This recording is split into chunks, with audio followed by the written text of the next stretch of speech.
At game 2 of a 4-game series for Petco Park, as San Diego takes the field.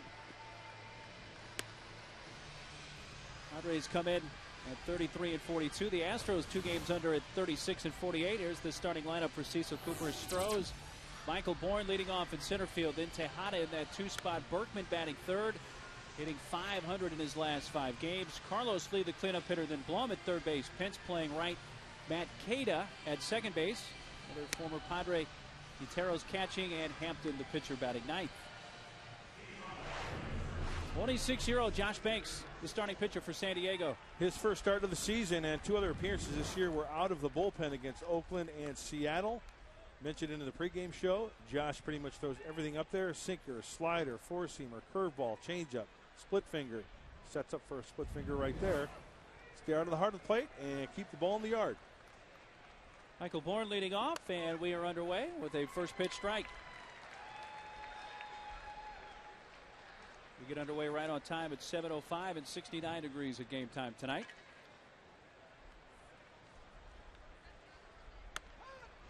No balls, 2 strikes. Josh Banks made his major league debut with Toronto a couple of years ago. Uno dos. Adios. Defense for the Padres tonight behind Josh Banks in the outfield. Headley, Hairston, and Gwynn. Cruz and Cabrera on the left side with Eck and Adrian on the right. Blanco catching, and Josh Banks, a very good fielding pitcher without an error. Josh is an athlete now. Good feet, good around the mound. Tejada slashes it foul right side.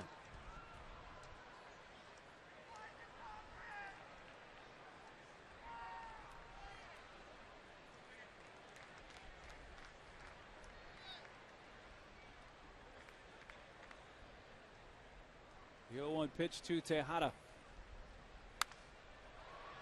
Banks coming right after him here early. Yeah. 5 pitches, 5 strikes. The .329 average, 6th best in the National League for Tejada.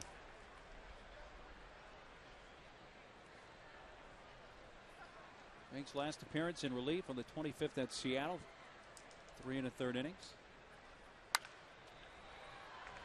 And both of his Padres relief appearances this year have been long relief. 3 innings and 3 1/3. Yeah, the one time 3 innings, no runs. Did quite well against Oakland.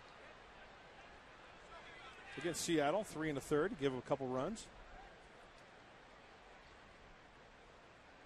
46 pitches in the first relief outing, 54 in his last one.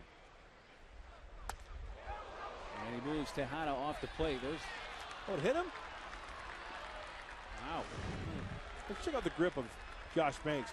He really fans his glove, and he starts with the split finger grip, and then he will adjust accordingly. It looks like they're a 2-seamer, and it just gets away from him and gets Tejada in the left arm, it looked like. That's what Josh is going to have to do, if you've noticed early on, the 7 pitches that he has thrown. Nothing really straight and just staying out of the heart of the plate. And you know what, if you come in like that and you don't throw hard, you're going to hit guys once in a while. Woody Williams. Tejada with an 0-2 pitch. Woody Williams was the same way. You know, Berkman bunting. Woody didn't throw hard. He threw a lot of slop up there. But when he came in with the fastball, he clipped it a few times.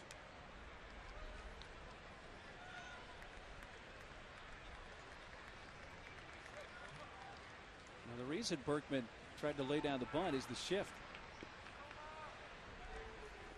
Third baseman Kuz pretty much playing with a shortstop normally would. Shortens up again and takes inside. Well, that's where Josh Banks has to be an athlete. And if Lance Berkman decides to go down the third baseline like a cat, cover that third baseline.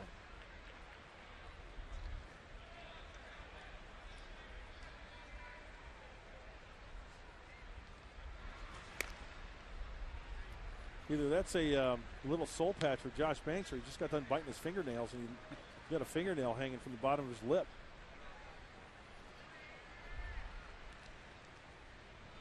Got Got the very understated soul patch going, doesn't he? Great seats, by the way. There goes the runner. The pitch fouled away. Tejada took off. Went sliding in, and then sees from umpire Laz Diaz that was fouled away. When you look at that pitch,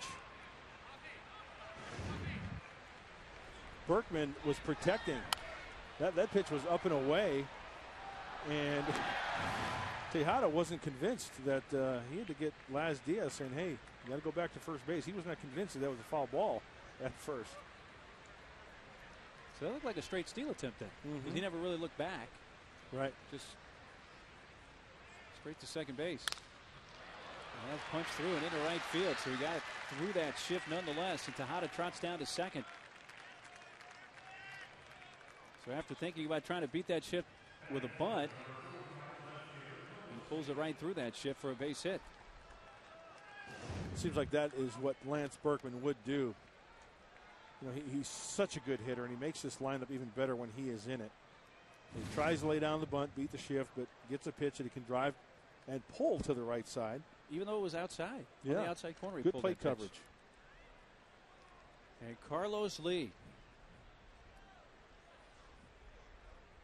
10 for 16 against the Padres this year. Takes the first pitch strike.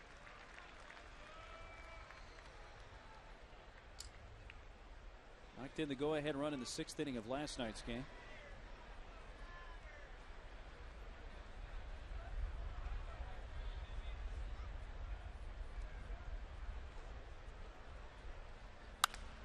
Sends it foul down the right field side. 302 average, a dozen homers. Cracker Jack. Yeah. And a big league ball game. Life is good.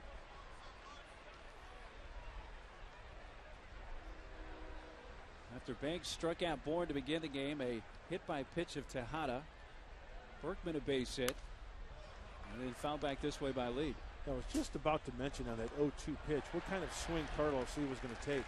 Josh Banks trying to come inside, tie him up a little bit. Remember last night, they really got into the kitchen of Carlos Lee.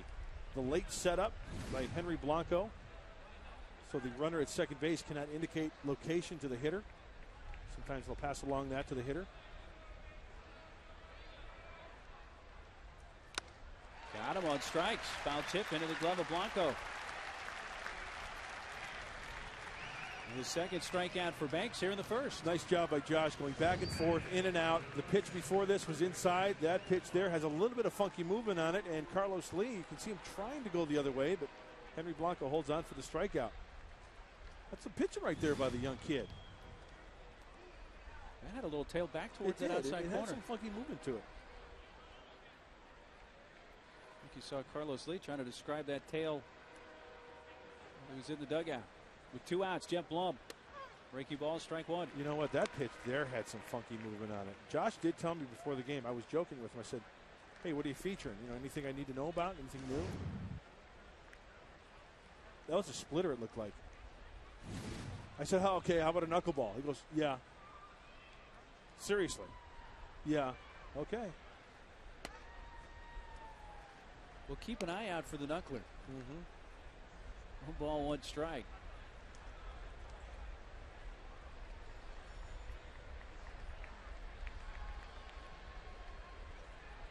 Love with an RBI in last night's game on a sacrifice fly. Off-speed pitch, and he sends it in the air out to shallow left center. The shortstop Cabrera backs up to make the catch. A hit batsman, a base hit, and 2 left on in the Houston first inning. And the Padres coming up.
Bottom of the first inning. Here's the Padres starting lineup for birthday boy, by the way, Bud Black, who's celebrating his 52nd birthday today. Tony Gwynn leading off. Eckstein batting second with Hairston in the 3 spot, 4 for his last 8. Adrian in cleanup, then Kuz, Henley in left, Blanco catching, Cabrera playing short at Banks the pitcher. 36-year-old Mike Hampton just off the disabled list, pitching for Houston. And when he is healthy, he is a good one. A great big league career for the left-hander. You see the numbers this year. And this guy, he's been through so much. 11 times on the DL in his career. He signed through 09, so it's a big year for Mike Hampton. 2-time All-Star. Fastball, 2-seamer, 4-seamer, a cutter that he throws to right-handers, and a changeup.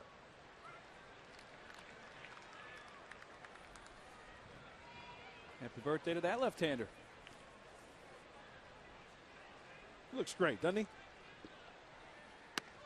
Handles everything so well. Cake and ice cream after the game. Party hats. I think the best thing would be a birthday win for that's it. That's what he wants for the birthday. Left-hander. A birthday W, please. Tony takes down low. 2 balls and a strike. The average sitting right at 300. Playing in his 35th Padres game.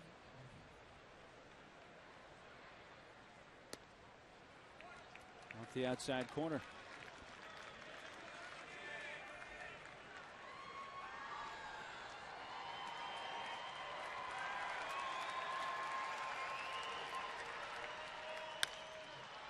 Bounces it out to Matt Cada, who charges and makes the toss to Berkman.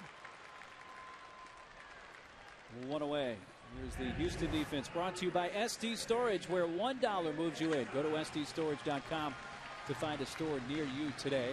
Matt Cada already getting an assist, making his 5th start. 7th overall game with the Astros. Well, you're going to get a lot of grounders from Mike Hampton. So infielders, be ready. If he is on.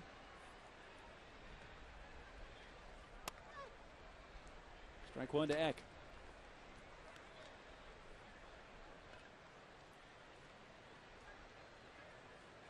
Scored the only Padre run in last night's 3-1 loss.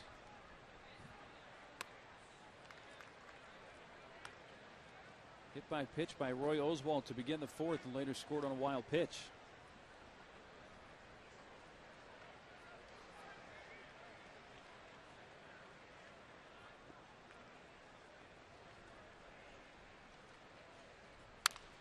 Chopped up the first base side to Rick Renneria, foul. Mike Hampton always reminds me. remember the Disney flick Beauty and the Beast? Sure. Remember Gaston? Remember? Yeah.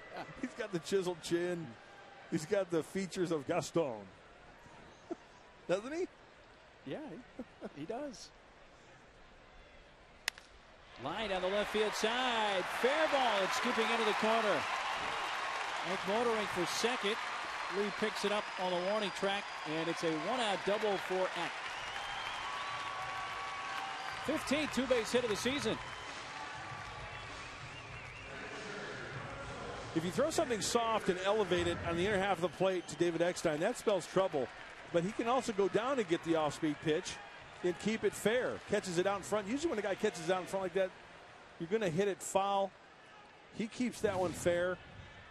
You could see what Hampton was trying to do there, get a grounder to third.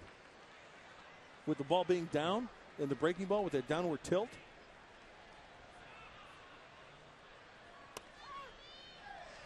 Hairston takes strike 1. Well, the Padres had 2 hits last night. They were both doubles, and their first hit of tonight also a 2-base hit.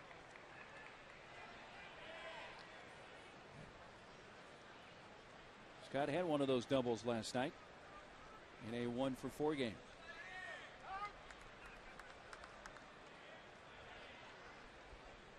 Time requested, and the catcher Quintero goes out to the mound, and the second baseman Cato will join them. I think they want to get their signs straight.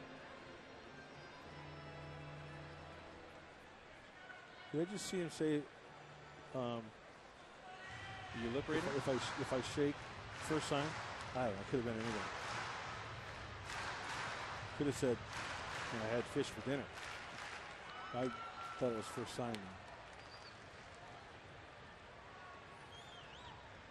Also, Sokeda can relay the signs over to Tejada at shortstop, whether it's a breaking ball or a fastball. J.M. Scott pulls it foul. See, that's that cutter that Mike Hampton is known for. If there's a lot of right-handed bats in the lineup, Jeff Blum and Miguel Tejada are going to be very busy on that left side of the diamond. Adrian on deck. 1 on, 1 out of the San Diego first inning. No score, just underway from Petco Park. Josh Banks throwing a scoreless top half. That runs inside to Scott.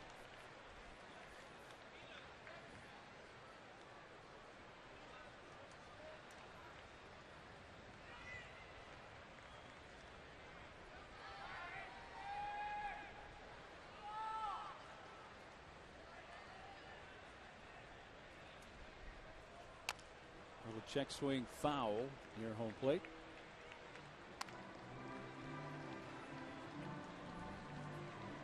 The Astros had to make a move to activate Mike Hampton today. So they optioned left-handed reliever Wesley Wright down to AAA Round Rock to make room. The Astros, by the way, right now are going with a 6-man starting rotation. That's right. There's a lot of guys in that rotation that are doing well, at least up to the All-Star break. Yeah, they're going to ride with it for a while. Yeah. Off the outside corner, they've got Hampton, Moeller, Rodriguez, Paulino, Ortiz, and Oswald.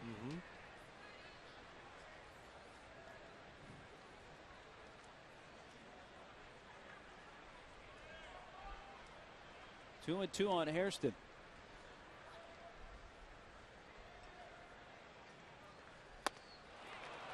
And the strikeout is out number 2.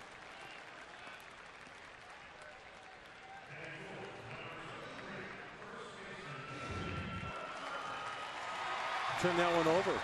That's either that two-seamer or a changeup. That looked like a changeup by the swing of Scott Hairston way out in front. So after cutters in, maybe a four-seamer, then cambio away.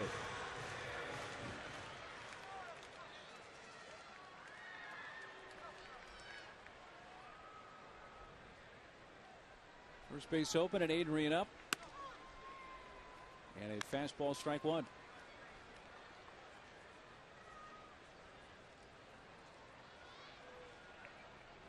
Couple of walks last night. One was intentional to Adrian.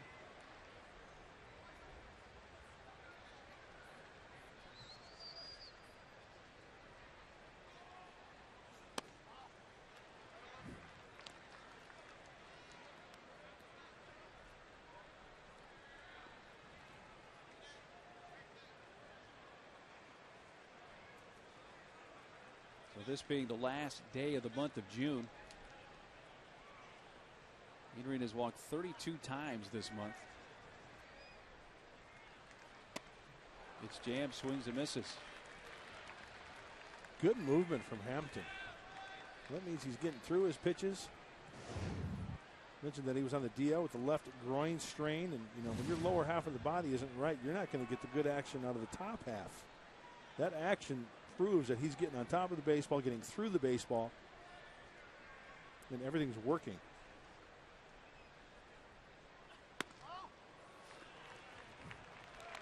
Adrian has already set the Padre franchise record for most walks in the month of June, exceeding Ricky Henderson's previous record of 27, which he set in '96. But Gene Tennis holds the single month club record with 34 walks in July of 1977. The 2 tonight would equal that mark for Adrian here in the month of June. The 2-2. Now tipped into the mid of Quintero, and it's a strikeout. 2 Ks in the first for Mike Hampton. And after 1, there's no score.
Hungry for some pineapple?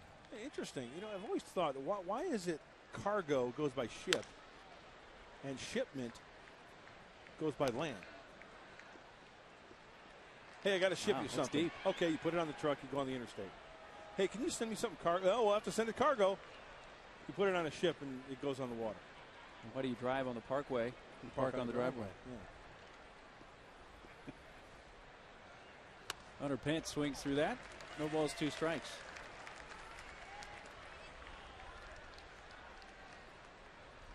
Four-game hitting streak for Pence as he enters tonight. Why does sour cream have an expiration date? If it's already sour.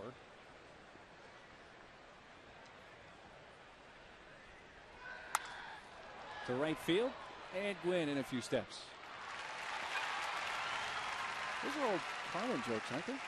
You know where I have to give credit where credit is due. The first time I heard those, you know who told me? Larry Anderson, former right-hander. Now Phil's broadcaster. Yeah. I think he stole them from George Carlin. He may have. Here's Matt Cain to the second baseman.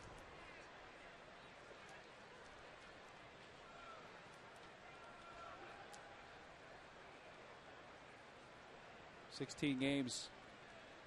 Now this big number 17 on the season for Cato with the Astros. The buffet.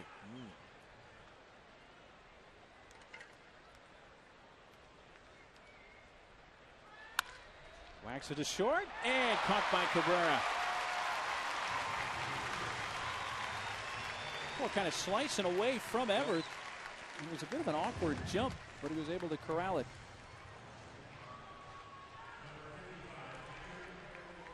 You know, everybody talks about great gloves, shortstops, range, but timing also on the line drive and the little looper. That's something that a guy has to read off the bat as well. Not jumping too early in that instance. Right.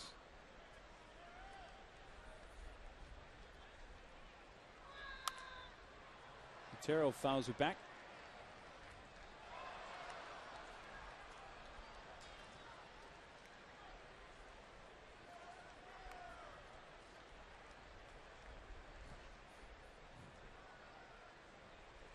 Two outs, nobody on in the Houston second. Banks 0-1 pitch.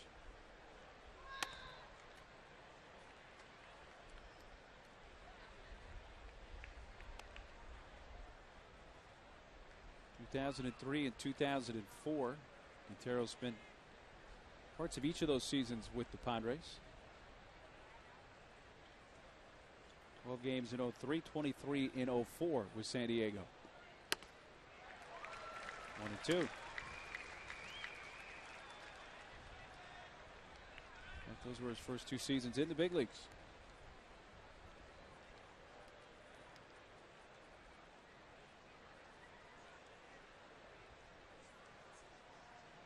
And sent over for Tim Redding. He strikes out. And the third for Josh Banks, who sets down the Stros in order in the second. Cruz, Henley, and Blanco coming up for San Diego.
For Saturday, July 4th, as we take on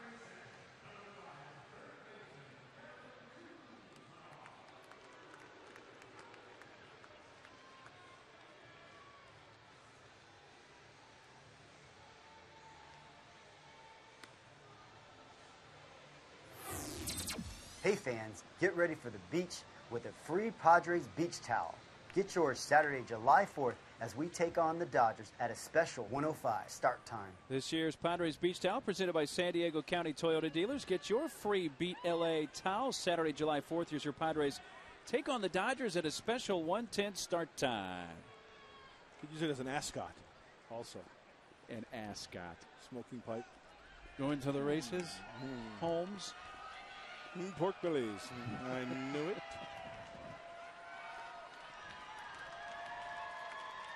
Who's leading off the home half of inning number 2.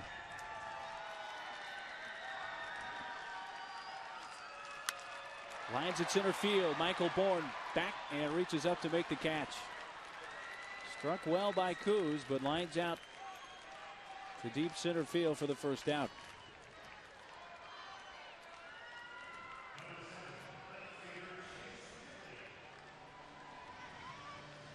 It would be a bad look for you, an ascot in the hats. Yeah. It would be very That's British. going back in time. Yeah.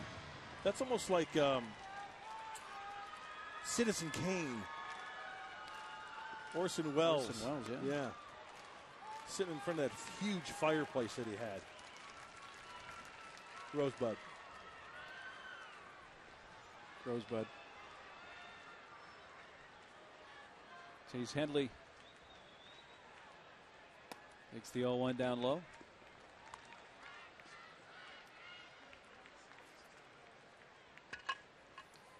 Rosebud was the name of his sled, right? Sled, right. 1-1 pitch. Fouled back.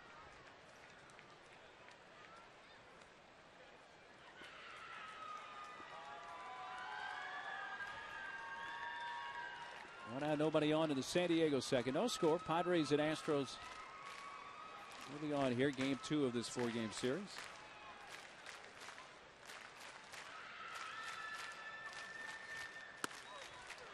Wow. Third strikeout for Hampton.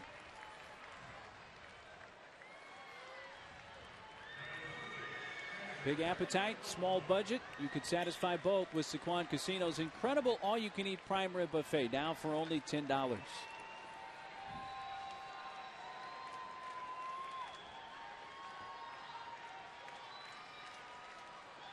Henry getting the start behind the plate tonight. Looks at strike 1. 16th game in the month of June for Blanco. The last time he'd played this many games in a month, I have to go back to September of 2006. Really playing every day that particular month. In 26 games, he gets thrown out by Blum, who charges and guns him down. 5 in a row retired by Hampton. Banks back to work. Third coming up.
tickets for the price of one in select seating sections.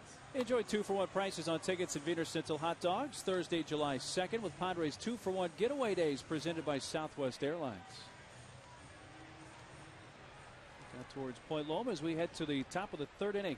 A couple of shout-outs tonight for some loyal Channel 4 Padre fans. Lee and Marjorie Storman from Spring Valley and BB from Normal Heights. Watching Channel 4, rooting for the Padres. Mike Hampton leading off, takes a strike. His hitting prowess well documented through the years. Oh, he can hit now. Hit .348 this season, 15 career home runs. Of course, 7 of those home runs came in one season in 2001 when he was with the Rockies.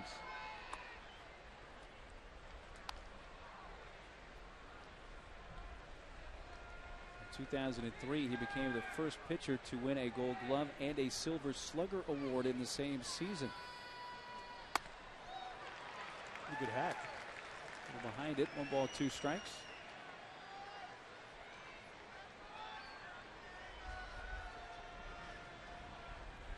Well, we talked about Josh Banks being a great athlete. Same goes for Mike Hampton.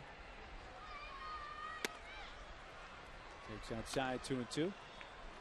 Offer some football scholarships out of high school.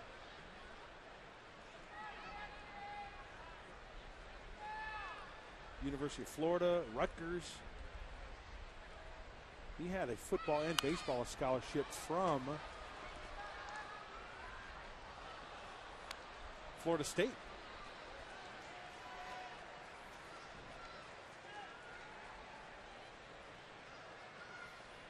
Seminoles. Big time stuff back when he was coming out of high school.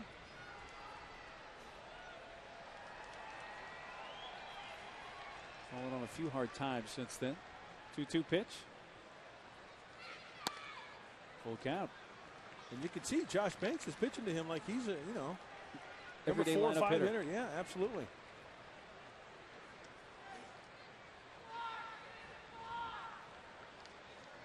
A 3-2 pitch to Hampton, leading off the third. Out to third, Coos. One down. Here is tonight's Cabot Woodstein legendary performance. And on this day, June 30th, back in 1962, the game in Houston between the Reds and the Houston Colt 45s, before they were known as the Astros, is called after 7 innings due to thick fog. Outfielders complained that couldn't see home plate from their positions. That's a problem. Colt 45s win that game 7-3. I'm sure the mosquitoes weren't that bad either. They were, from what I understand, terrible at that ballpark. Houston, the humidity and the mosquitoes. Arlington was bad, but it gets worse as you go down to Houston because you're closer to the Gulf. You get that higher humidity.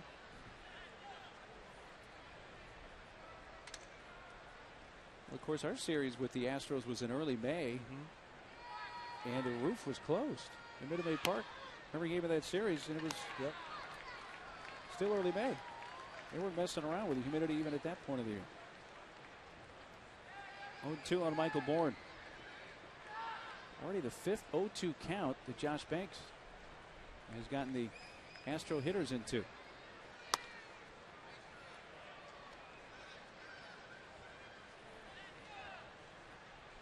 Nice ratio, 37 pitches through 2 1/3.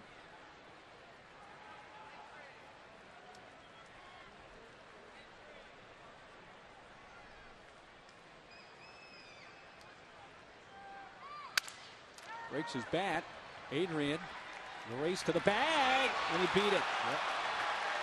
Banks slowed down just a little bit as he was getting near the base, and the throw was coming his way, and it was enough for Bourne with his speed to win the race to the bag. Yeah, I think David Eckstein had a play on that ball. As we take a look, broken bat. It looks like Eckstein would have gotten in front of that ball. Adrian out of the play, and then that little bit of a slow up. Josh Banks can't make it there. And boom, Bourne beats it out. Yep. He knows the race is on. Once he sees Adrian Gonzalez out of the race, all I have to do is beat Banks. And Chuck Merriweather makes the good call. He was all over it. 20th infield hit of the season for Michael Bourne.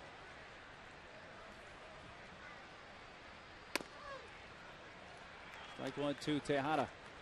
I think after watching the reaction of Adrian and Eck, I think Adrian may have communicated with David thinking, do you think you had a chance on that ball? And I think Eck may have agreed that he maybe had a chance on that ball. So all those decisions that have to be made in the fraction of a second. Sure. And you can't fault the first baseman for being aggressive to his right. You want to try to get to every ball you can. And 95 times out of 100, that's going to be good enough to get an out at first base, but it was Michael Bourne running down the line. You're absolutely right. You're absolutely right.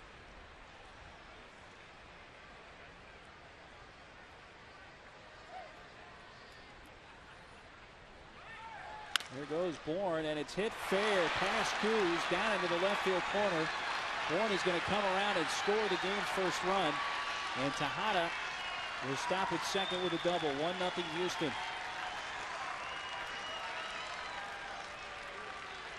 Bourne running on the pitch, and Tejada pulled it past Coos into the left field corner. Tejada's 42nd run batted in. Well, he wanted to go down and away, but that ball leaked over the heart of the plate. It was down, but Bourne off and running. And he's going to score easily on this one because of the great speed and getting that jump at first base. That ball just inside the fair line, beyond the third base pillow.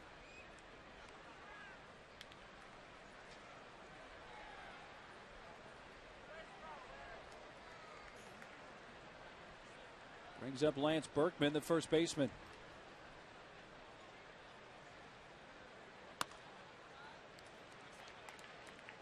With a runner at second base, the Padres defense not able to shift as drastically as they did earlier with Berkman up. With Coos pulled over towards the shortstop. This time more straight up, though shading him a bit to pull on the right side, up the middle especially. On the outside corner, a strike. Berkman single to right through that shift in the first inning.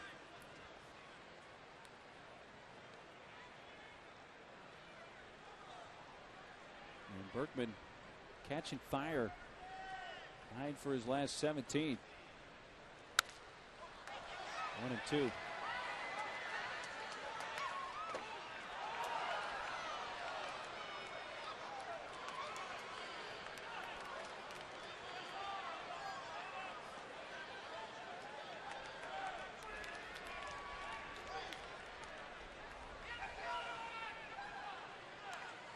Three pitches for Banks. And ahead in the count to Berkman. Broncos setting up away, and that leaked over the heart of the plate. That's crushed deep to center field. Hairston back and watches it sail out. 17th of the season for Lance Berkman, a 2-run shot. It's 3-0 Houston.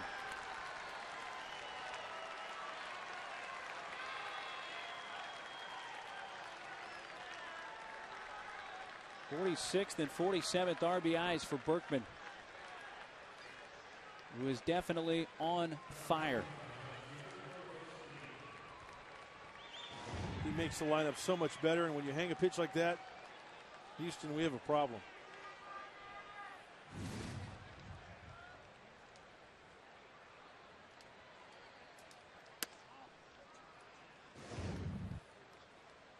One-two pitch that is elevated, and Berkman going right up the center of the diamond. 7th homer in the month of June for Lance Berkman. Carlos Lee fouls it to the right.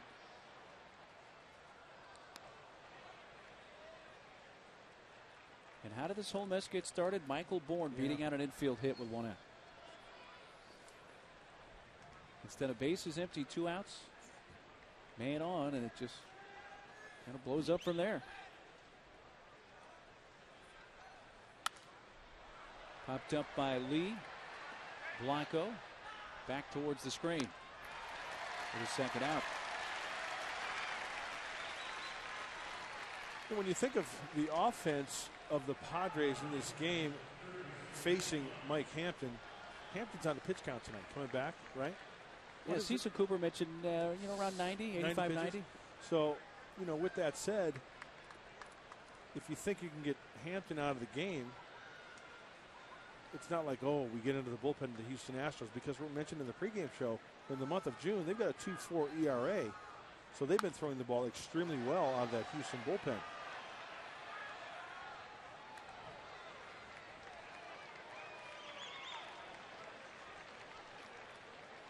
One popped out to short in the first inning, 0 for 1.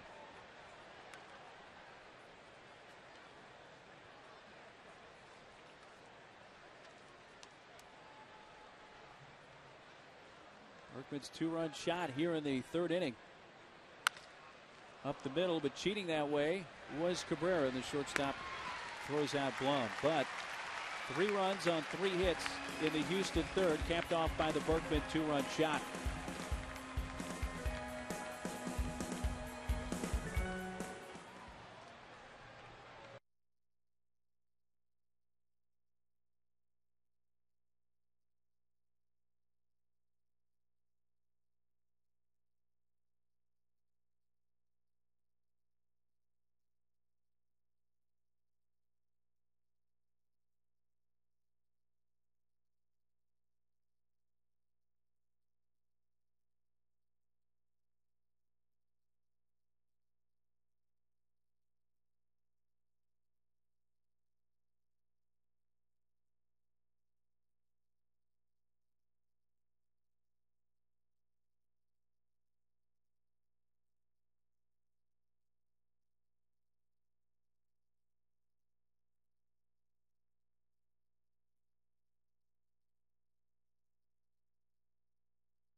By MTS. Save gas, save money, ride MTS to Petco Park. For more information, log on to www.sdmts.com. And by Ron Baker Chevrolet, your home for the Silverado Superstore.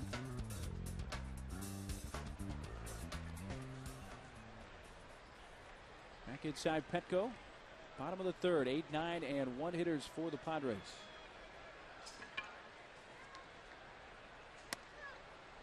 Strike one on the outside half to Cabrera leading off.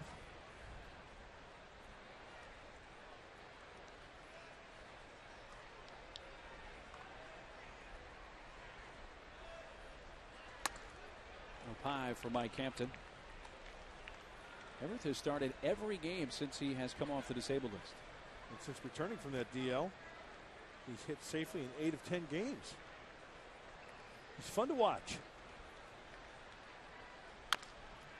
Rolls it up the third base line. Blum is going to let it roll and hope it goes foul, and it does. That was the only play he had there. He had no chance to throw out Cabrera. Yeah, that's one of those situations. Well, you know what? He's going to beat it out anyway, so just take a chance it's going to roll foul, right? And it did go foul. Cabrera had one of the 2 San Diego hits last night, a third inning double. And leading off the third tonight.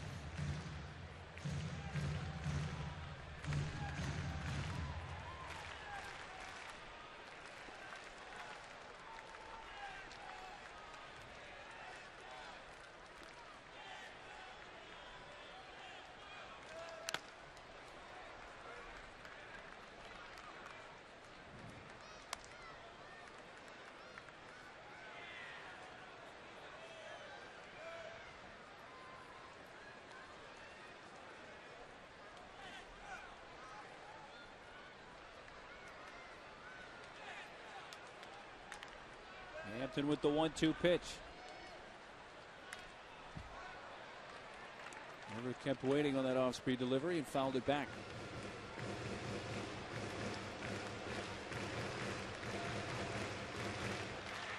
3 runs, 4 hits for Houston. 1 run, I should say no runs on 1 hit for San Diego. The 1 hit and Eckstein first inning double.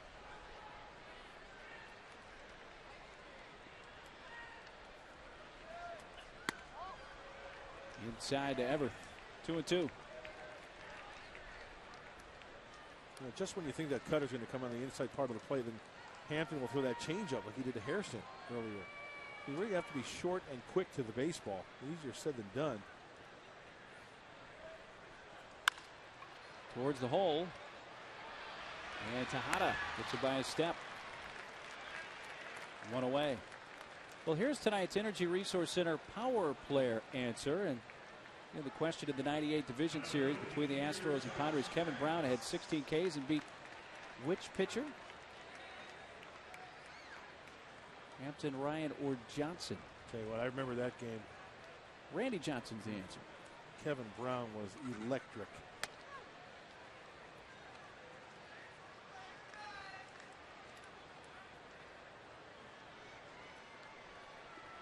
Yeah, that's one of those deals. When you see Derek Lee now, and obviously he's gone on to have a great career, but when you had a chance to get somebody like Kevin Brown off absolutely the world champion sure. Marlin team from '97, got the Padres to the World Series in '98. Banks takes down in the dirt. 2 balls and a strike. And then Kevin Brown was a free agent after that year, and he wanted to, move closer to his home in Atlanta, so he signed with the Dodgers.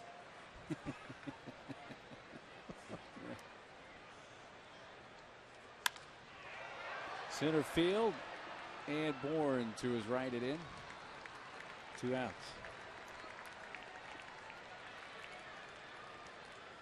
Hampton has retired the first 2 in this inning, and now he's sent down 7 in a row since Eckstein's double in the first.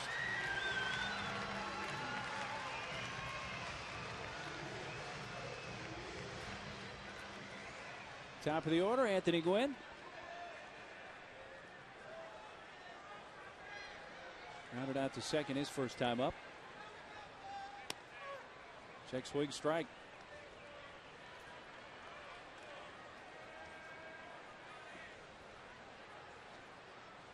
Blum even with the bag at third.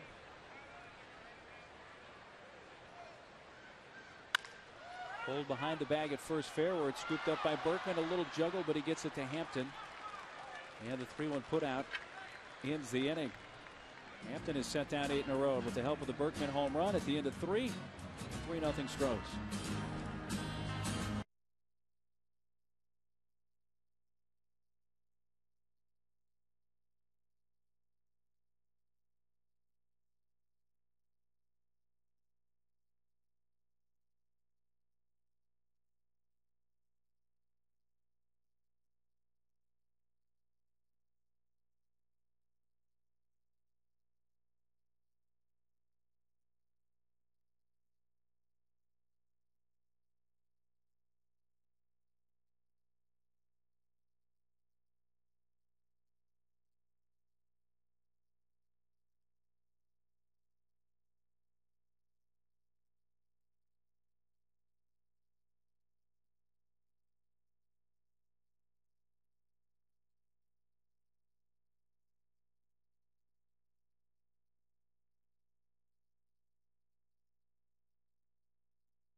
Who gave Carlos Lee the nickname El Caballo? I know that one. Hunter Pence leading off the top of the fourth, and a breaking ball from Josh Banks is low. 6, 7, and 8 part of the order comes up for Houston.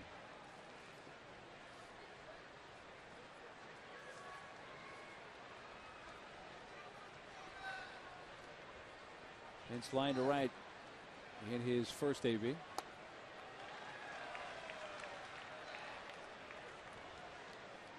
You know what I've just noticed, and it would just pop in my mind, the short time we've seen Josh Banks on the hill, it seems like his secondary pitches, not just his fastball, he's got a pretty good idea, and he can pretty much locate those pitches. Rolled left side, cut off by Kuz, who throws on the run, and Adrian crossing into foul territory and keeping his foot on the bag for the first out. Now let's flash you back to Kevin Brown. That magical '98 season. Oh, he was just on fire that night. 16 strikeouts. He had the splitty working. He had the fastball, just pounding the zone.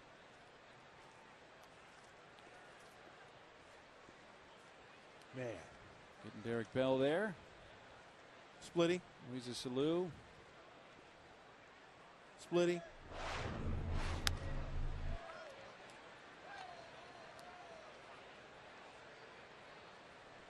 At Keita.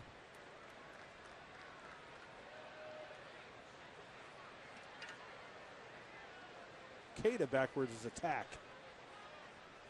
Guess you could come up with that. He attacks one into left field, but Headley to his left and reaches up and snags it. Almost got by.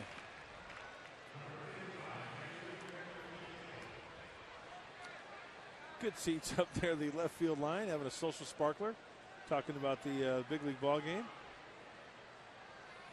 I love the summer. Love coming to the ballpark, seeing families out here and meeting new friends, new fans. We were told the Friday game sold out. So it looks like a full house here for the first game of the Dodgers series.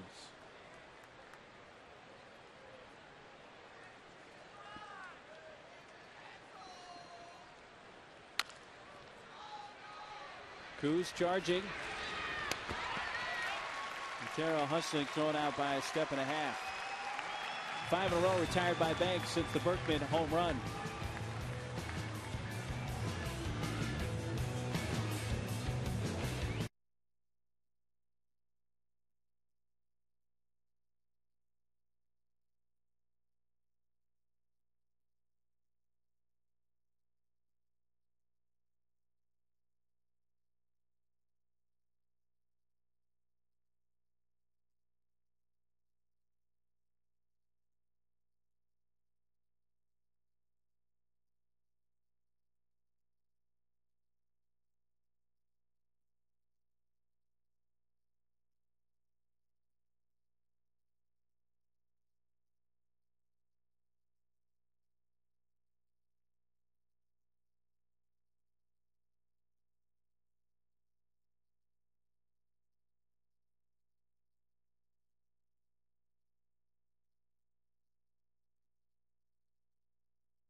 El Caballo, and it was the White Sox broadcaster Hawk Harrelson.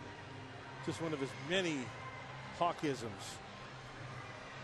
He's fun to listen to. Mercy. Chopper to Hopper.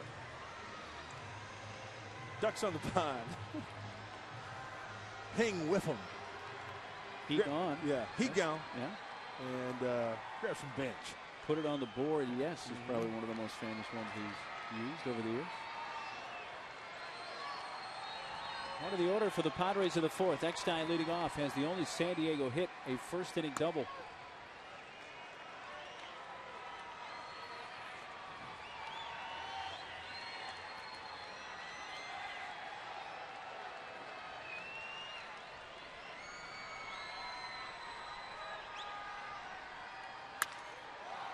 To his left, the second baseman, Keita. Up with it.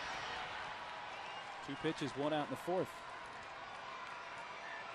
Let's get to the Subway $5 footlong fan poll. A lot of folks have been asking about pitcher Matt Latos and what should the Padres bring him up. A, July, B, August, C, September. You can text Subway to 269-411 to participate.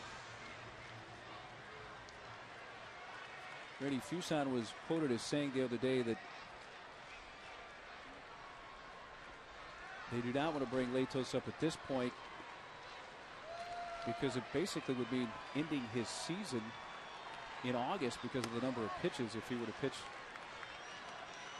through August at his current rate. They only want him to throw a certain number of innings this season. And you know, with the situation that the club is in right now, I mean, you don't want to rush a guy. You want to make sure that he's ready to go. Line towards the alley in left center field by Hairston. It gets down. It's quickly cut off by Bourne. Scott's going to try for 2, and here comes the throw. He gets in with a feet first slide.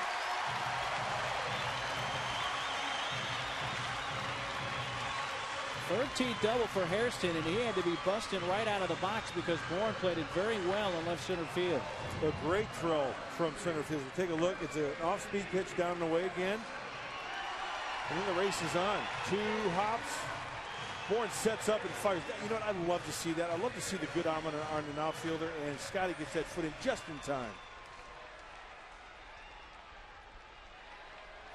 And didn't come off the base with that pop-up slide. Kept the left foot on. Adrian, center field on the run. Bourne back. It's over his head. One hopper off the fence, and it kicks towards dead center field. Hairston scoring, and here's Adrian going to try for third, and the throw there, he is safe as the third baseman glove couldn't handle the low throw.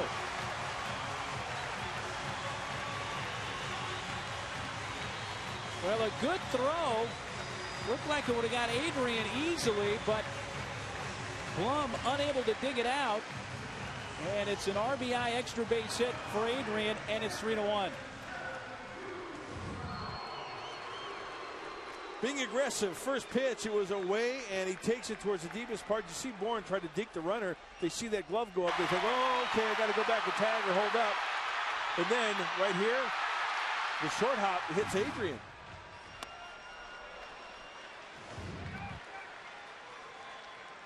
Check out the relay here. And then, oh, you know what? From my vantage point, I thought it hit it. You know, Jeff Blum couldn't come up with it, so I stand corrected. It will go as a triple for Adrian, his first of the year and the 7th of his career.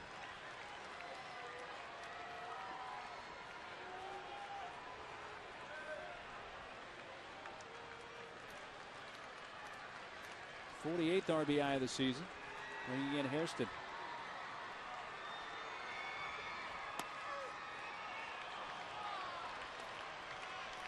One and 2 on Kuzmanov.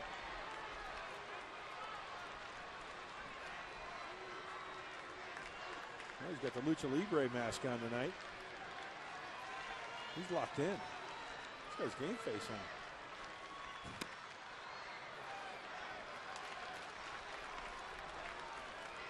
Who's lined out to center field. Deep center field his last time up. He's able to hit one in that area again. That would get Adrian home from third. Fouled over by the Houston dugout.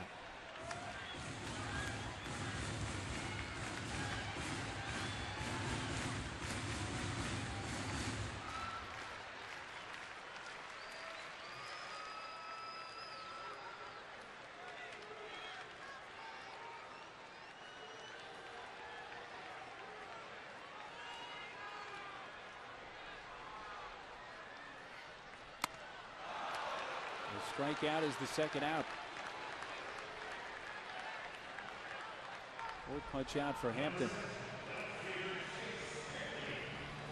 Well, with 1 out, Kevin would love a fly ball. And you know what? Just because that said, Hampton goes up the ladder, but in.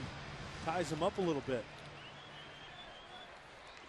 Hampton is just doing a fine job of throwing to all the quadrants of home plate. Down and in, down and away, up and in.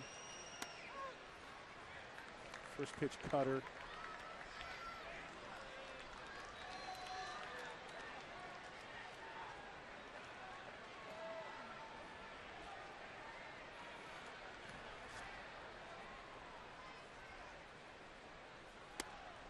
Opie to Headley, a ball and a strike. You know, we've done a game up atop the Western Metal Building. I forgot how many years that was. That was during the T. Long years. Terrence Long. Anyway, how about doing a game from the porch? That'd be kind of neat, wouldn't it? A game for taking it around the ballpark. I think being out on the porch would be kind of cool.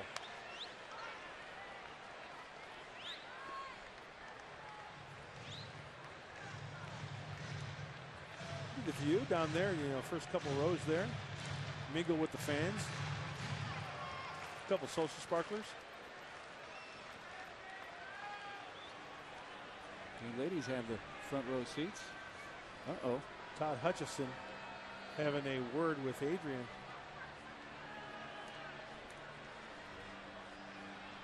On right knee where he slid into third base.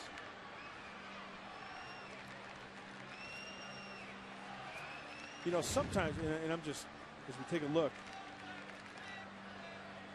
that knee kind of grips when you know, the dirt mark on his pants. And watch his right knee as it kind of, plus it goes into the bag also. But sometimes when that dirt is kind of damp a little bit, you know, just a little bit. Who knows?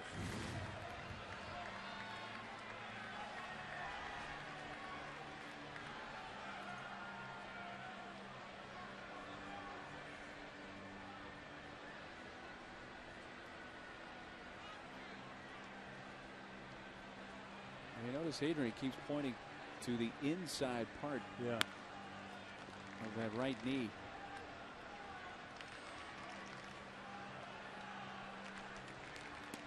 Well, you know, it's one of the, you got to make a decision, right? And it looks like he's going to be replaced. You'd rather, you know, do that and have it looked at rather than trying to push it and make things worse.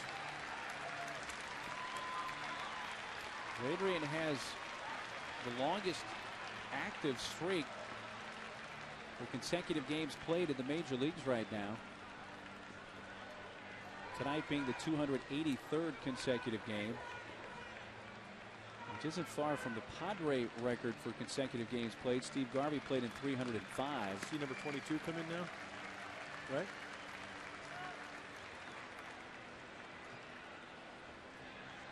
So here comes big number 22, Kyle Blanks, to run and then really stay in the game and play first base.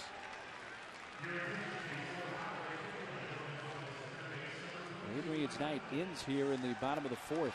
And hopefully it's nothing too serious that's going to keep him out. And in that consecutive game streak.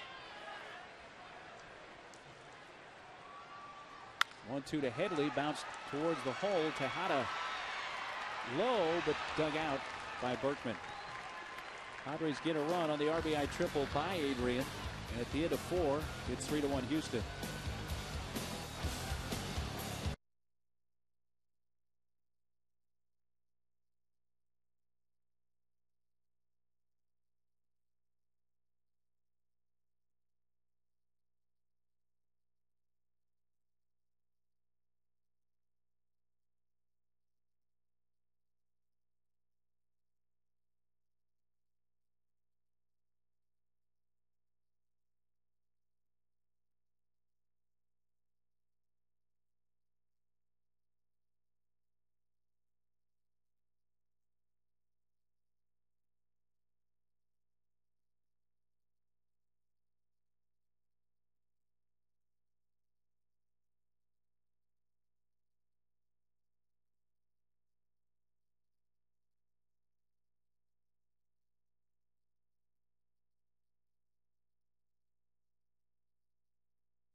recap brought to you by my good friends at Murray Lamper Construction. It's a great time to remodel, folks, with Murray Lamper. Prices will never be lower, so take advantage of their contractor discounts on finishes and fixtures. Get on the web at murraylampert.com. Kyle Blank stays in to play first base. Top of the fifth, Mike Hampton. Pitcher leading off. Grounded out to Coos at third, back in the third inning. Astros scored 3 in that frame. San Diego 1 in the bottom of the fourth. Hampton lines one towards left center field. That's going to get over Hairston all the way to the fence. And Hampton is at second with a leadoff double. The guy can flat out hit. His 9th base hit of the season. Well, Hampton has been a beast, and that double is a beauty for the athlete known as Mike Hampton. A good swing on it. Gaston.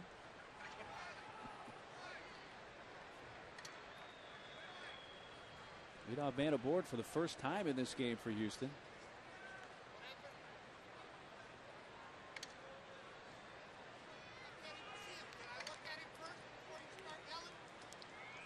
And plate umpire Mike Riley. He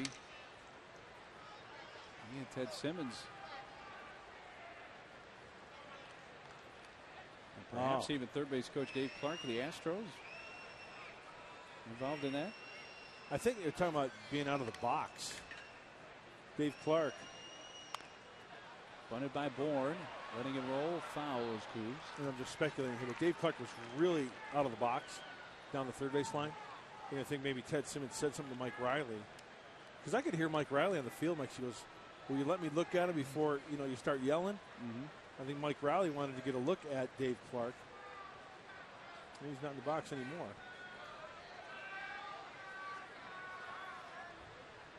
Well, rarely are base coaches in the box anyway, but as long as they're not too far away, rarely do you hear any discussion. Well, he's actually in there.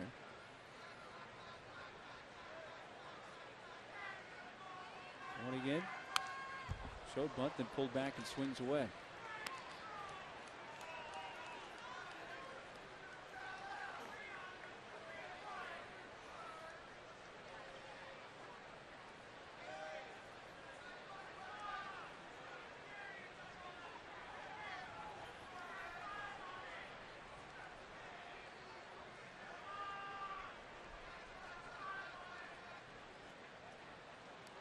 One fan in the first. Beat out an infield hit in the third, and that triggered their 3-run rally in that inning.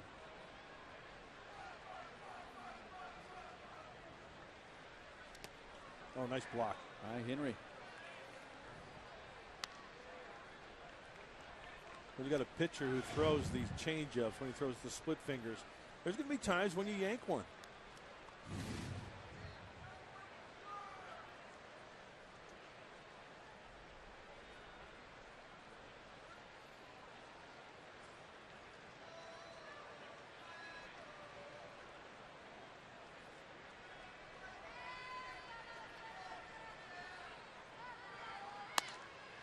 Up and away, 2-2. You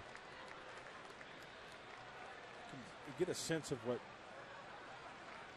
I think Josh Banks is trying to do here with that runner at second base. Trying to keep the ball away from the plate, off the plate, so maybe a grounder to Coos to keep that runner at second base. So they don't have the situation with a runner at third and less than 2 outs. One who hits at the top of the order has been one of the better hitters with runners in scoring position this year. 396 with runners in scoring position. Third best in the entire National League.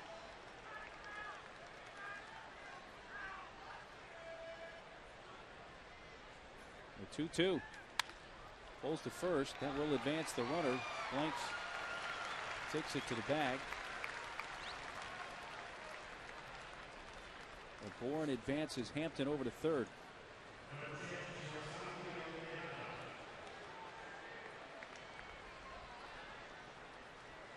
Now an RBI chance for Miguel Tejada.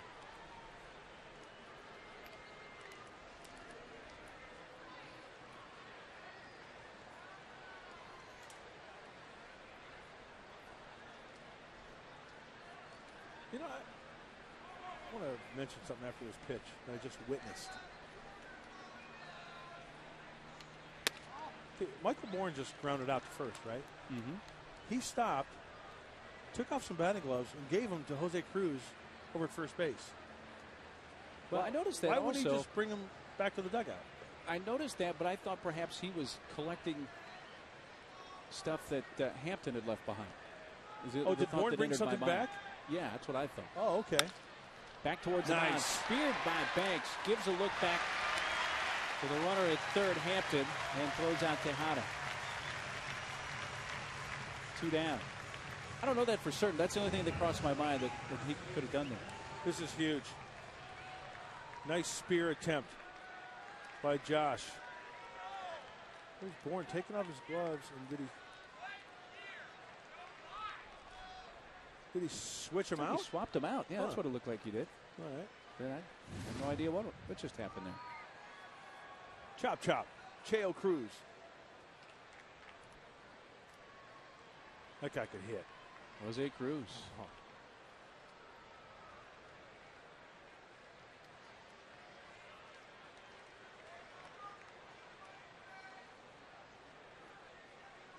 Berkman's up.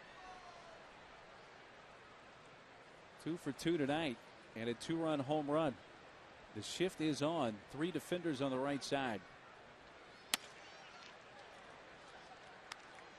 Who's playing closer to the bag at third with Hampton over there.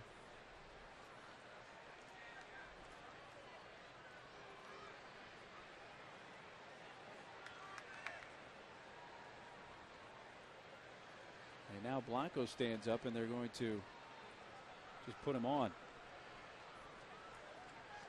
I won't mess with Berkman, the switch hitter who has hit better from the left side. And they'll put him on intentionally and bring up Carlos Lee. Well, righty on righty go with the percentages, but like we mentioned in the pregame show, Carlos Lee is one tough out. Josh Banks has done a nice job tonight, though, striking him out and popping him up.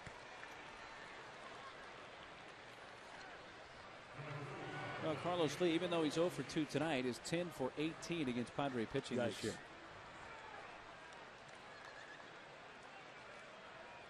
Fan in the first, fouled out in the third.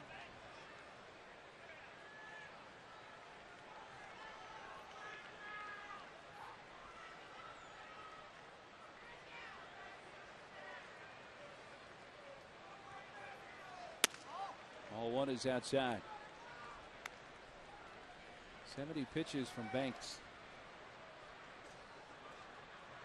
Runners at the corners, 2 away. The Houston 5th. 3-1 Astros leading. Banks trying to keep it a 2-run game here. 1-0 to the Houston cleanup hitter. On the outside corner, and Lee did not like that call.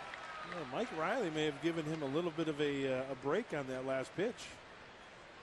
Off the outside corner. Little cutter off the plate. Thank you very much.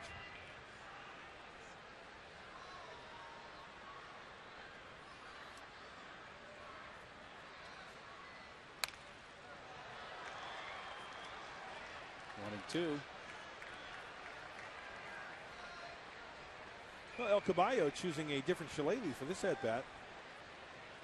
And we go back and the strikeout using a black bat, and maybe that bat didn't like fastballs, so he's going to the other bat.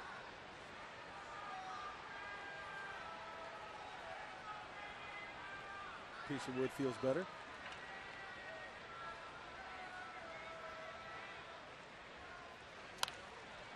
Foul back this way.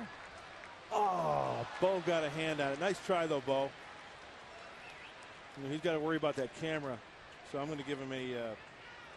That's an A for effort, my friend. He caught one earlier this year off the bat of Eck. That one had a little more fuzz on it. Yeah, it did. Coming back from Carlos Lee. There he is. Nice try, Bo. Seriously, good job. Your hand okay? But he shoots with this one. Pitch out. Nothing going on.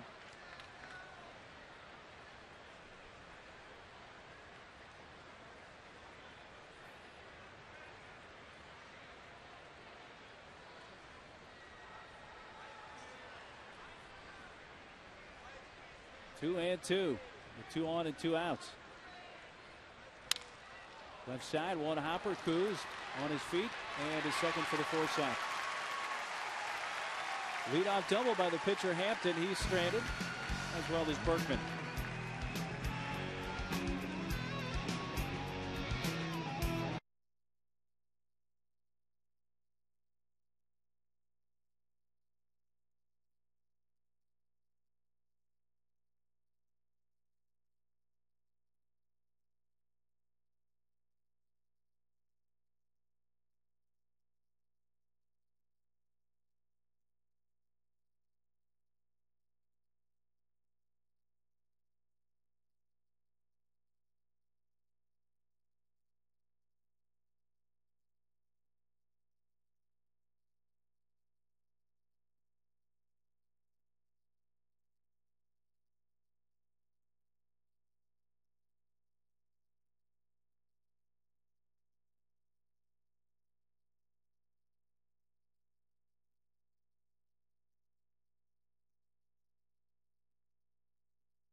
The desserts is just unbelievable. In fact, I couldn't eat another bite. More lobster? No, I'm done. I'm through. Valley View Casino, check it out.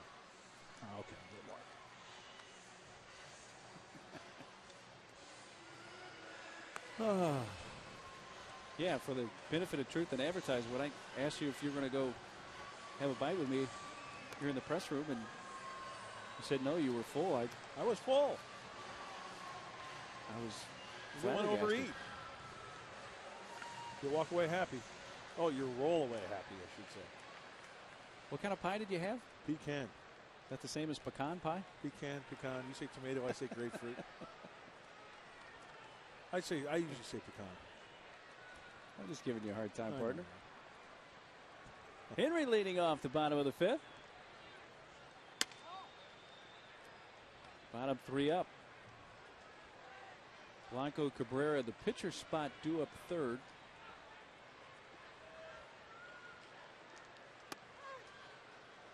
A strike call. Doesn't look like anything shaking in the San Diego bullpen, so looks like Banks should bat for himself. Mike Hampton's 1-1. Off the outside corner.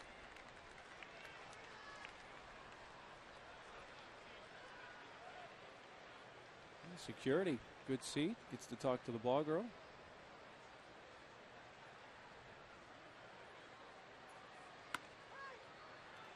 On the high inside corner to Hinton. 2-2.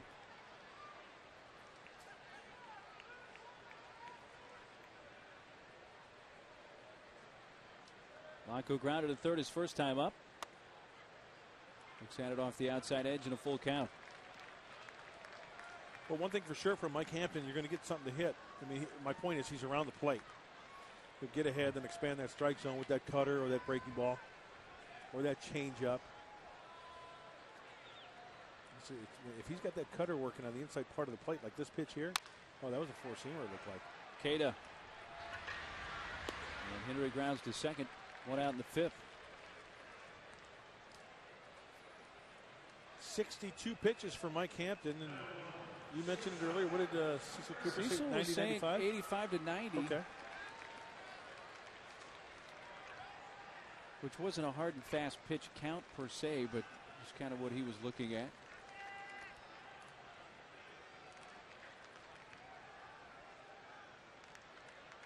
Shortstop Everett Cabrera shoots it foul right side.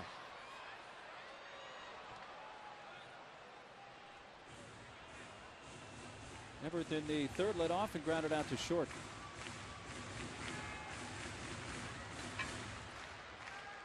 Padres have 3 hits in the game. They've all gone for extra bases, 2 doubles and a triple. They had 2 hits last night. Those were both doubles. Snagged by Quintero. Padres haven't had a single since the 9th inning in Arlington on Sunday night from Chase Headley. All extra base hits in this series. Strike call. Well, usually against a guy like Hampton, it's going to be tough to get some extra base hits unless he really elevates a pitch, because he's known as a ground ball pitcher, and when he gets locked in down in the zone, he gets a lot of grounders.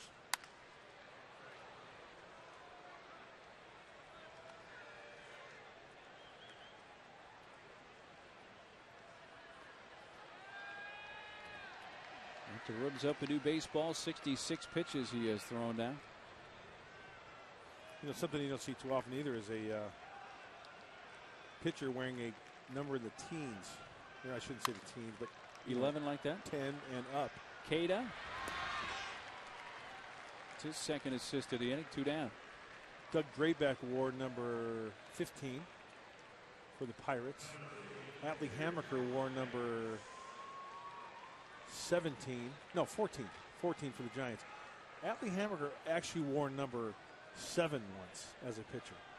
7? Yep. At what point in his career? If you knew Atlee, you'd understand why. Great guy, super guy, a prince, but just a little wacky. You know, he went up to the plate. He's a left-handed hitter with a right-handed helmet on.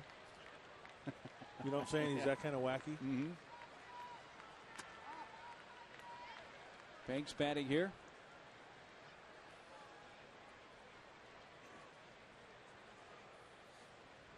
Two outs, nobody on to the fifth. Fly to center in his first at bat. 1-2. Vida Blue wore number 14. So there are some out there, but not a whole lot. Over below, 2 balls, 2 strikes.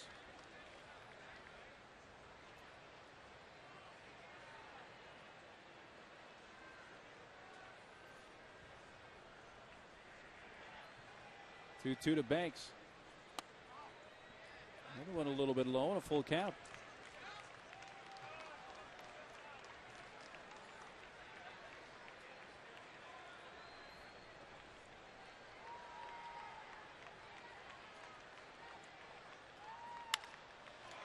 Just foul past third. And I'm getting a text from my good friend Darren Smith from the Double X. He said Whitey Ford wore number 16. Darren, being from New York, would know that. Well, Darren knows a lot of things. That I don't doubt, but I'm sure he would know a lot of Yankee history. David Cohn for the Mets wore number... Ball 4. That is the first walk allowed by Mike Hampton tonight, and he issues it to his counterpart, Josh Banks. David Cohn wore number 16, I believe, with the Mets.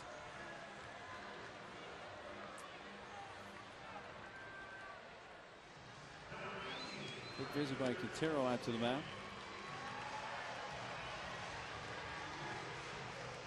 Have a little 2-out thunder right here. Get something going. Yeah. 20 in the first, grounded out to second, and in the third, Grounded out to the first baseman, Berkman. Strike one for Mike Hampton.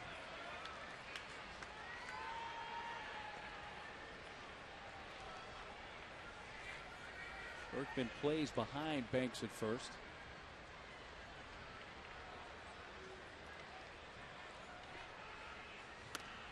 Fastball is inside.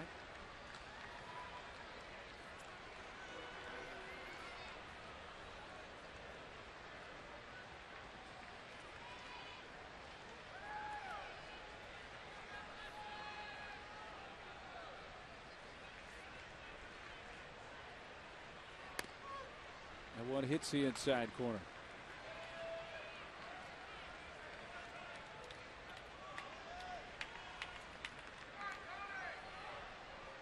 Two-out walk to the pitcher, Josh Banks. And let's see how Mike Hampton reacts. He's ahead of Tony 1 and 2. Usually there's a lot of pitchers out there after walking the pitcher after 2 outs. That could create a big inning.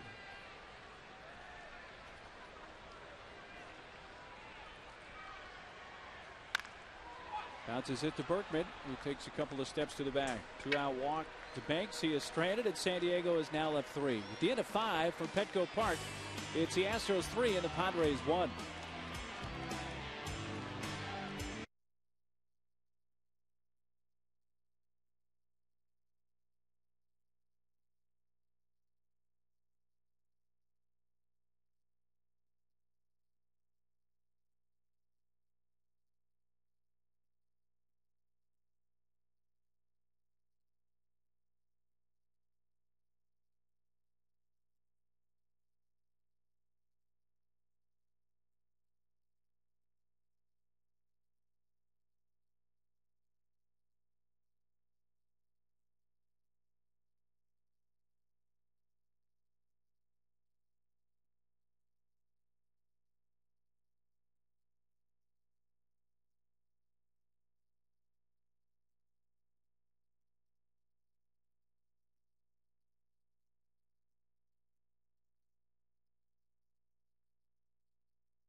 Hey kids, help us beat LA Sunday, July 5th at 1:05 and get a Padres floppy cap for kids. All kids 14 and younger get a Padres reversible floppy cap presented by Cox Channel 4 San Diego.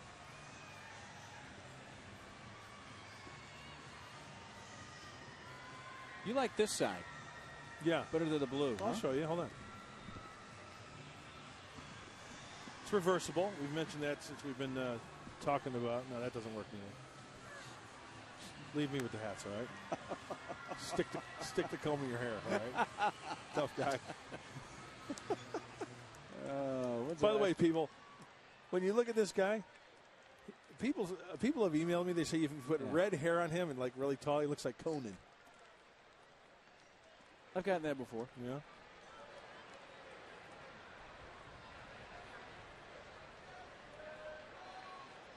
Jeb Blum will lead off.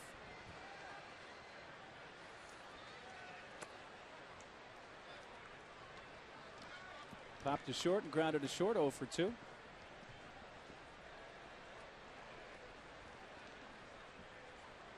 Blum, then Pence and Cada in the Houston 6th.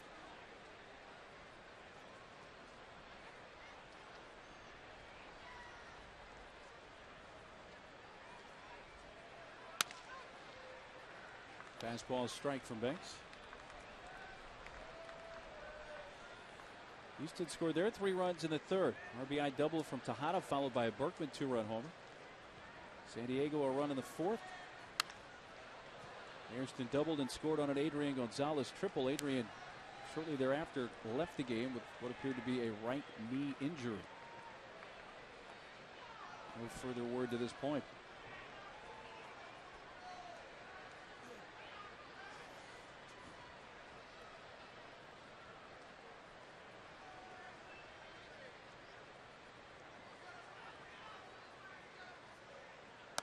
Up high to Blum.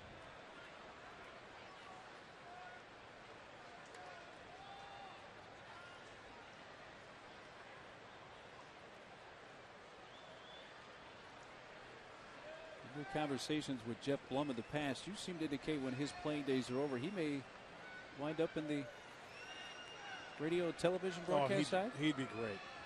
Great personality, knows the game, got a good sense of humor. All around good guy. It's one guy that, you know, as announcers traveling with the team, you get to know guys and guys' personalities. He's a good one. I miss having Blummer in the clubhouse.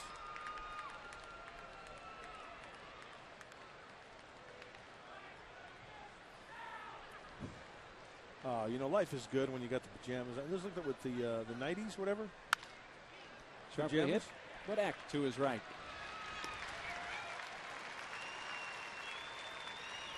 Yeah, they got the built-in footies. That's just a regular pink out. Oh, she's got the slippers on. Yeah. What that basically says is when they get home from the ballpark, yeah, straight to bed. Straight into bed. Right? Yep. Oh, how nice.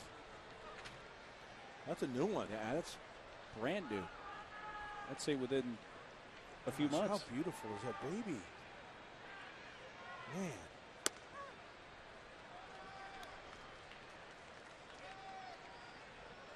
Look at those eyes.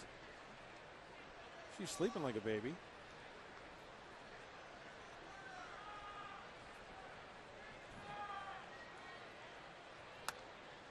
Outside of Pence. Line to right of the second and grounded to third in the fourth inning. Hunter Pence hitting .388 in the month of May, and then in the month of June .268, but he's still maintaining that nice average of .313. Yeah, hard to believe. Tomorrow, July 1st. I know, that is incredible, isn't it? Month of June coming to an end. It will be the first losing month, believe it or not, for the Padres this year. They were 500 in April, 11-11, 500 in May, 14-14.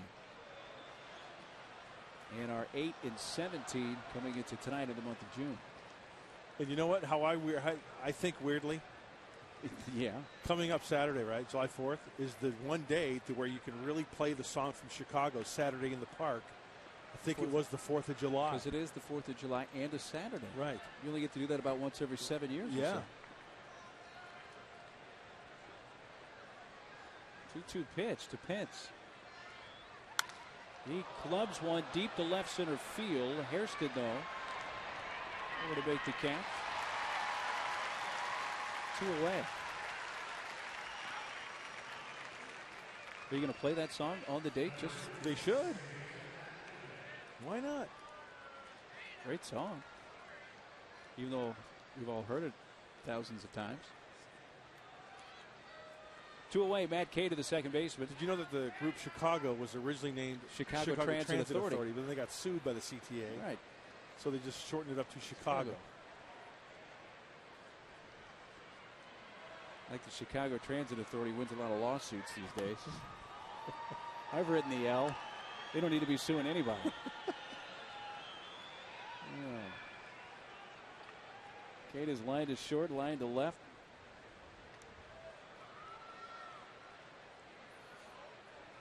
(1-0) from Banks.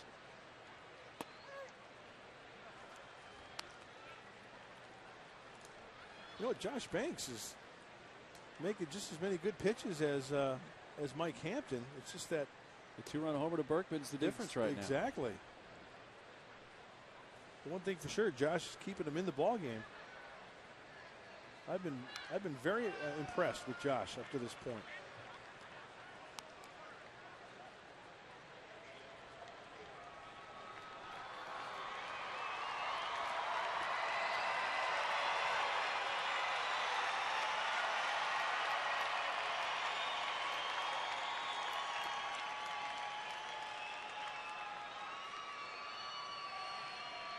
Word we get from the clubhouse on Adrian, strained right knee. Strained or sprained? And reevaluated tomorrow. Strained with a T. Thank you.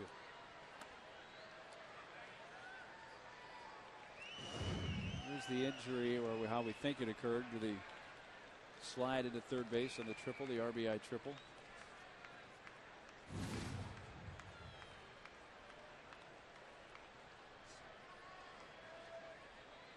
Two to Cada. Golfs in the air to right field, and Tony trotting in. Got an order for the Astros for the third time tonight. Heart of the order coming up for San Diego.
For San Diego, you can always catch the game on your computer with MLB.TV, the ultimate baseball experience featuring 100 out-of-market games per week live on your computer, and catch those you missed on demand. For more details, visit Padres.com, where baseball is always on.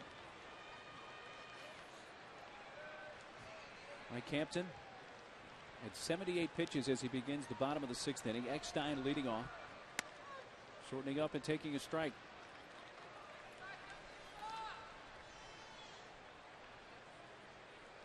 Roberto Arias now up in the Houston bullpen. Fouled, the catcher. Quintero nearing the stands, reaching, and it's just out of reach. And Bruno and Quintero shared a moment right there. Johnny, that was right in his wheelhouse.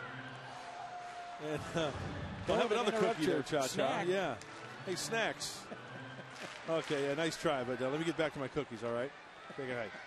Yeah.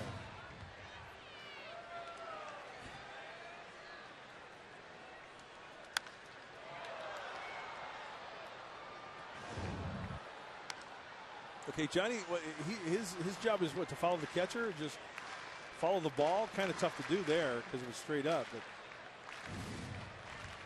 nice going, feed bag.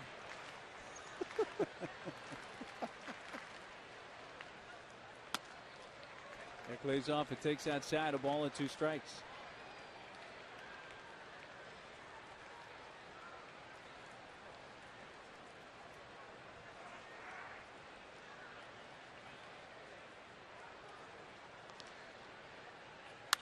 Eck to right field, down in front of Pence.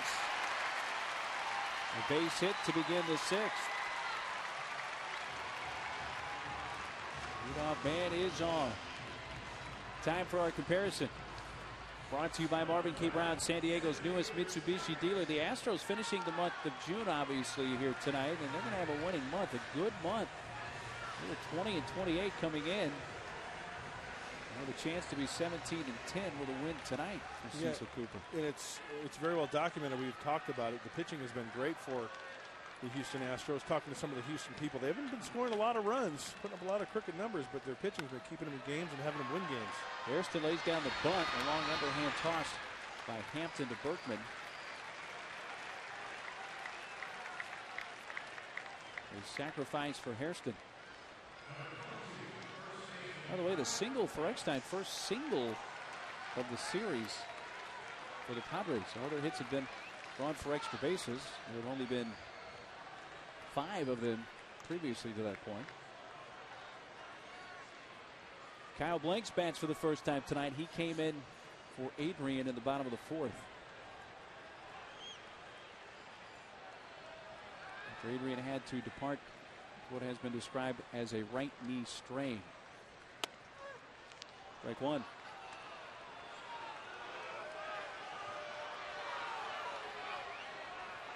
Crowd thinking that one was a little low.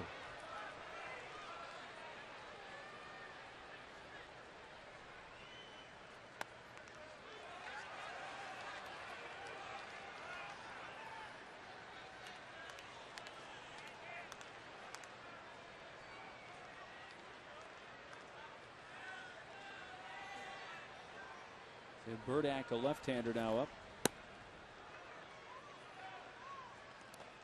Bounced up there, but blocked by Quintero.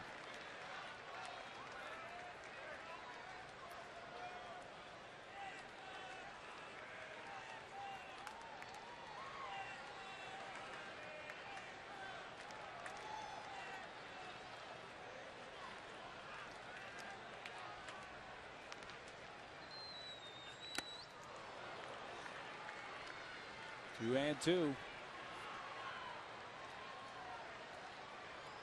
Well, Hampton nearing 90 pitches. Cecil Cooper mentioned before the game, 85 to 90 for Hampton. He gets the strikeout of Blanks for the first out, second out that is of the 6th, and his 5th strikeout. We're going to see how the left-hander Hampton goes after the big right-hander Kyle Blanks going that outside corner. And this is something Hampton has been doing throughout his career when he's healthy. In and out, that cutter. And if you haven't faced him with that cutter, sometimes he'll wrap it just a little bit more. Sometimes it's a short break on the cutter. Sometimes he'll wrap it just a little bit more. It acts like a slider.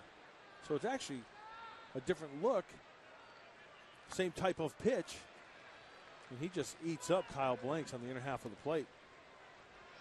And that's what Mike Hampton does so well also. And this is what pitching's all about. You take the sting out of a hitter's bat, especially a big guy like a Kyle Blanks. You don't have to throw that hard when you throw that cutter on the inner half of the plate. If you make contact, he's going to foul it off, jam himself, break his bat, and a weak grounder. That's a great pitch there. Inside corner strike to Coos, 1-1.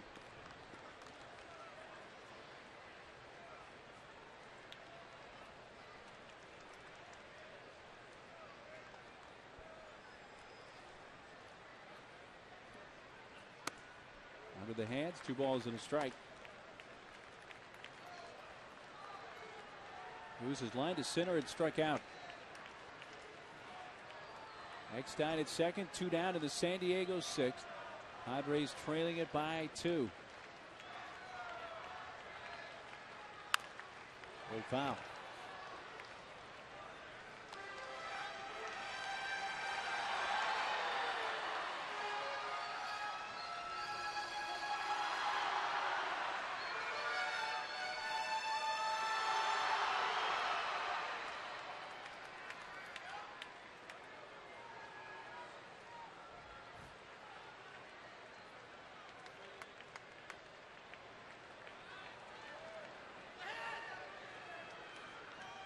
Hampton's 2-2.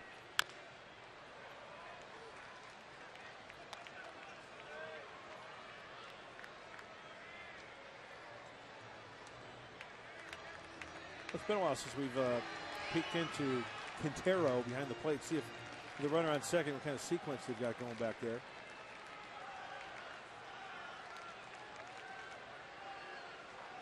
Two, 1, 3, 1. guessing Cutter in. He is.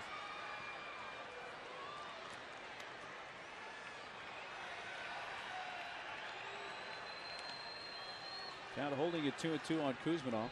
Let's see if he goes soft away after the cutter, or if he wraps it a little bit more as a slider, and throws it down and in. Swing over the top of it. 2-3. I'm guessing slider in. Cutter. Full count.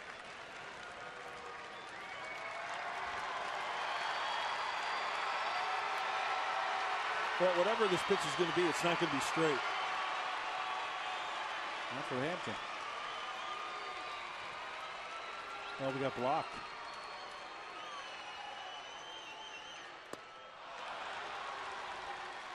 He gets the back-to-back strikeouts to end the 6th. Leadoff base hit by Eck, but he is stranded. San Diego's now left 4 on base.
Enjoy the AM/PM all-you-can-eat seats. You can purchase a right field upper box, a right field upper reserve ticket, and enjoy your favorite ballpark foods all for one low price. The all-you-can-eat menu includes hot dogs or veggie dogs, nachos, popcorn, ice cream novelties, and fountain sodas. Get your tickets today at Padres.com.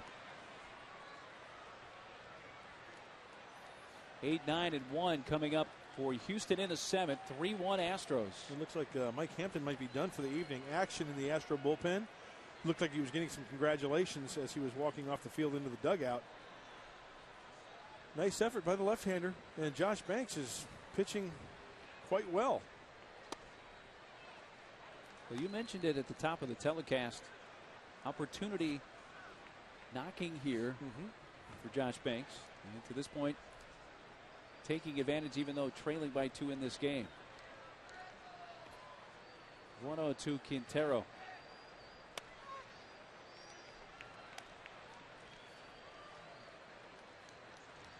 Banks fanned Quintero in the 2nd and got him on a ground ball in the 4th.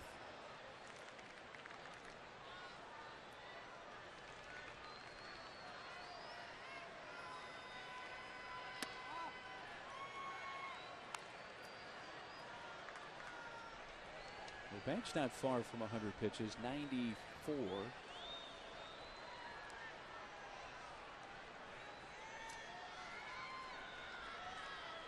It's 2-1.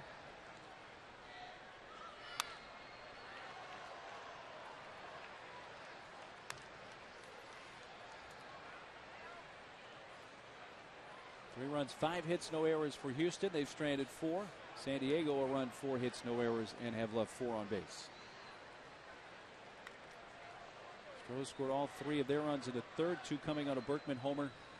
And the Padres, 1 in the 4th. Adrian tripled home Hairston, who had doubled.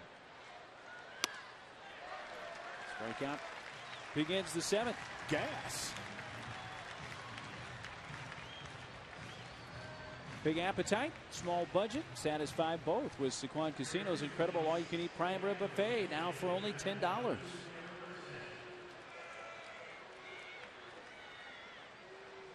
For strikeout for Josh Banks, and with the pitcher spot due up, they will pinch hit for Hampton. Aaron Erstad.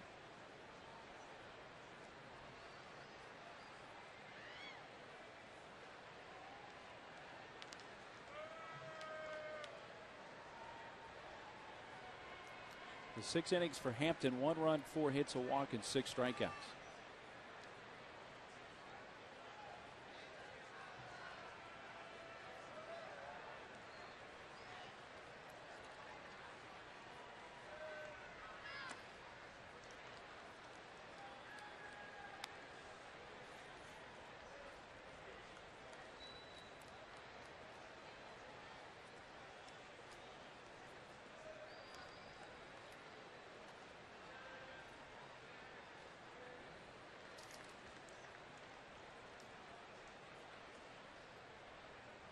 Way up high to Erstad. And Adams on the left, Thatcher on the right.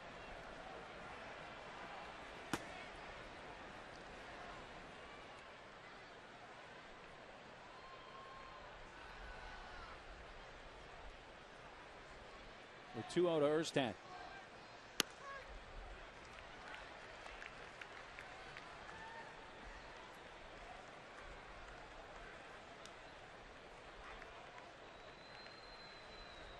Second season in Houston for Erstad, hit .276 for them a year ago. Sharply to first, but blanks. Look at the big boy work over there. Like a cat. Puma. It's like the Gold Glover he's replaced there tonight. That's a short hopper, too. Nicely done, Kyle Banks.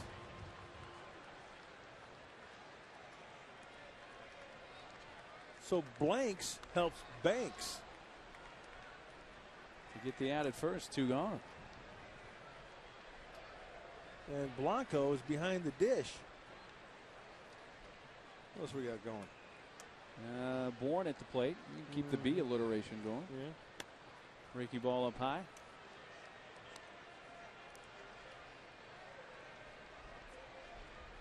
He singled and scored in the 3rd.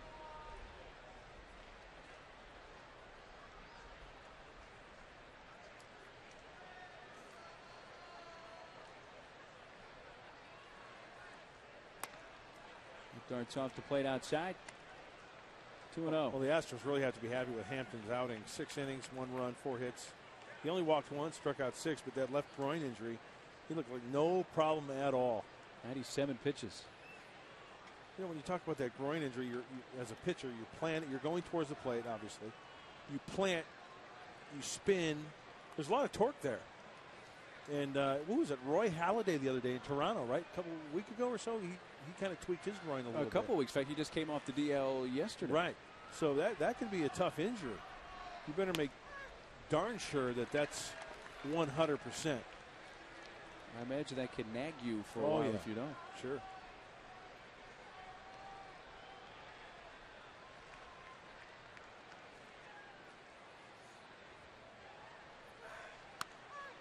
Two and two.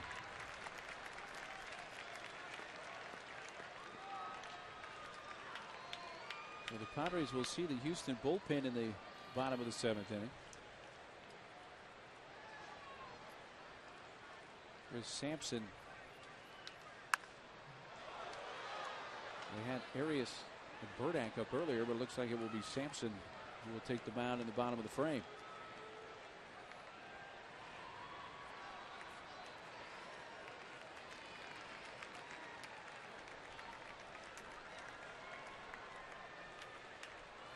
So it will not be the dawning of the age of Alberto Arias? No.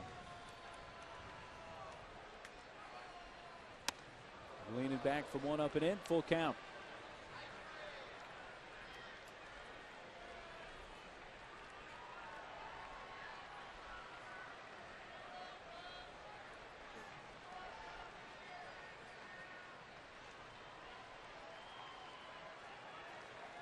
Third 3-ball count for Banks, and that's rolled out to Eck.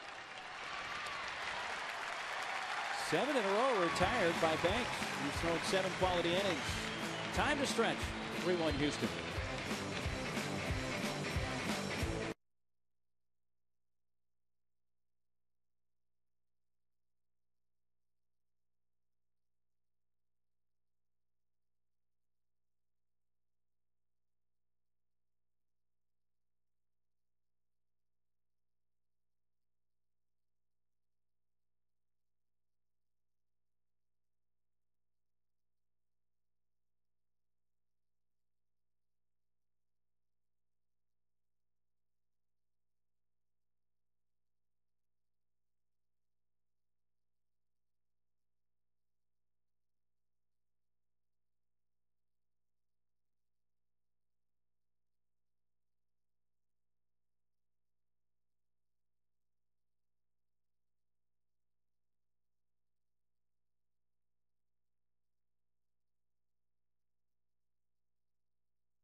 For ceiling fans, go to Fan Diego.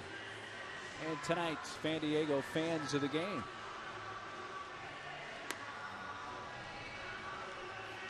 Dancing to the Beatles. Oh, yeah. Can't go wrong doing that.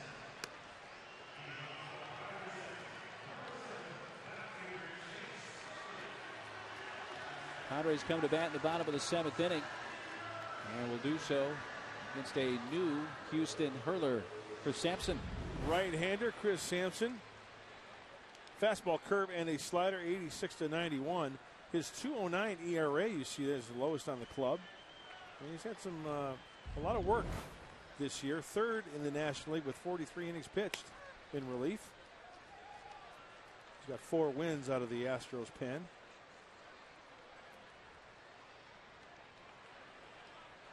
Henley, Blanco, and Cabrera, the 6, 7, and 8 batters, and it's quickly 0-2.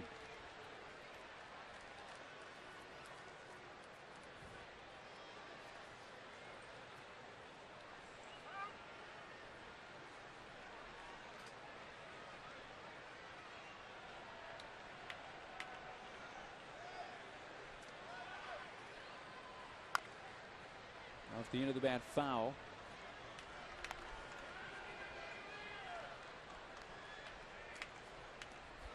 Jason been called out on strikes. He grounded a short against the starter, Mike Hampton.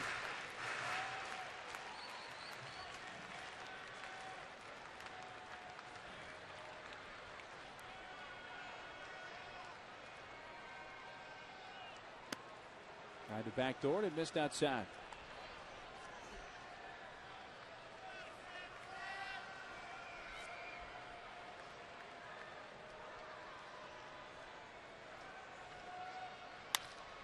Right past Sampson and into center field. Well, there's low liner, which passed the Houston pitcher, and a leadoff hit.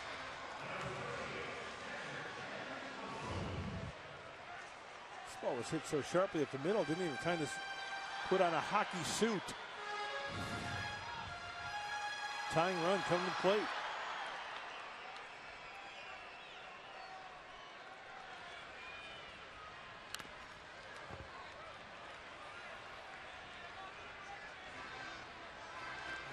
Grounded out twice. Quintero get a piece of that foul ball. This is one of those sinkers from Sampson, and it gets Quintero on the left foot. See that pad? It looks like it gets to the outside part of that left foot.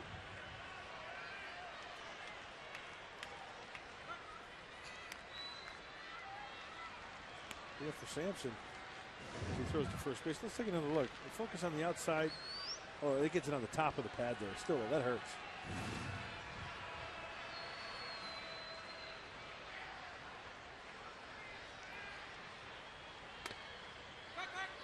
Pickoff attempt at first, and Headley diving back. Look at the numbers of Sampson. The short time he's been in the big leagues, he's had quite a career. As a reliever, he's posted a 7-1 record, got 3 saves under his belt, and a 2.7 ERA. That's in 93 appearances. That's pretty darn nice. He's also started 33 great games in his career. He played at Texas Tech and Red was Raiders. originally drafted as a shortstop. Played for the Astros in the minor leagues in '99. Didn't do all that well and retired. And went and coached at a community college in the Dallas area. And then in 2003 came back as a pitcher with the Astros and worked his way up the minor league system, made the big leagues in '06. Love stories like that. Line fouled on the right field side.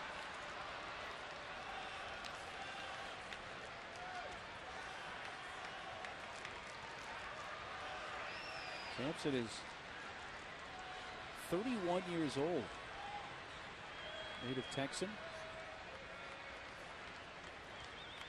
Originally an 8th-round pick in '99, but again, that was as a shortstop. A strikeout, first base occupied, and Blanco is out.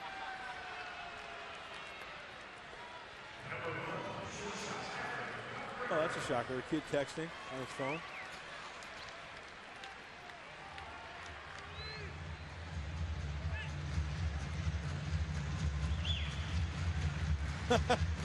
Busted.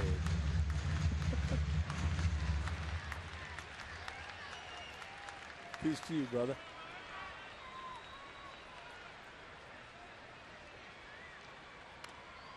Everett bunts it out in front of the plate, and Quintero throws him out. By Everett's reaction there, did you get the sense that the ball may have hit him or something? Like on the... Yeah, he reacted unusual, and this is before the game, working on his bunting. He was also working on that running up in the box and slap hitting. He did quite a bit of that also as he works on his bunting there. And then here's the bunt we just saw. I wonder if that... He kind of spun his foot on Yeah. it. Like slapping. Yeah.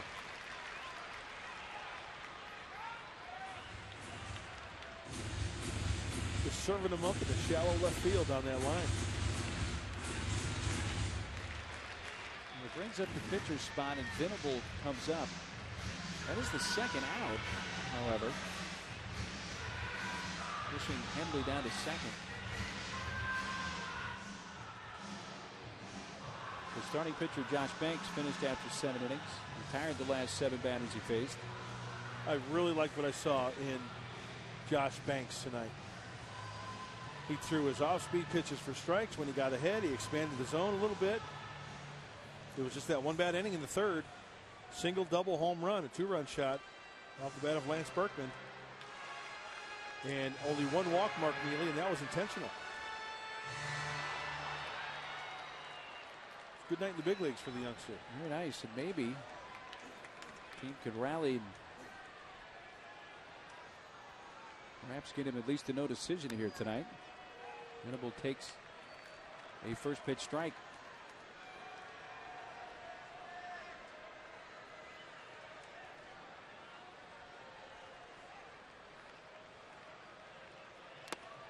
Down and into Will.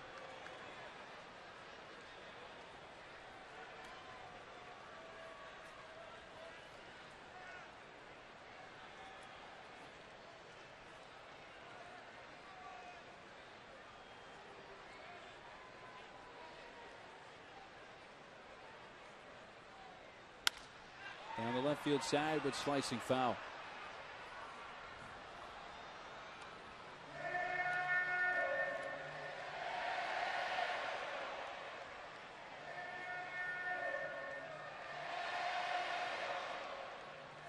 Each team now with 5 hits, but the Astros have the 2-run lead here in the bottom of the 7th. Time is granted at the plate. Actually requested by the catcher, Quintero. 9:14. He's got it. Pacific Daylight Time.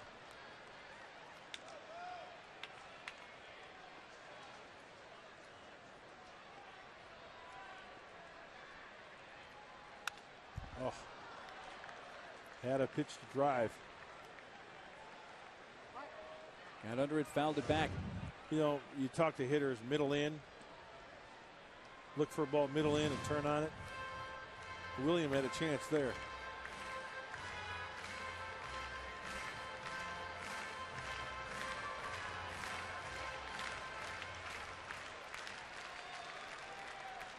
How about those rocks over the Dodgers? 3-0 in the ninth. Rockies. That's to right field. Pinch going back over his head. One hopper to the fence. Headley scores and Venables at second. A pinch hit double and it's 3-2.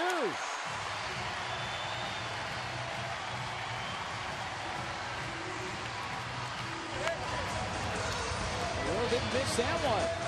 Remember the fastball in, couldn't catch up to it.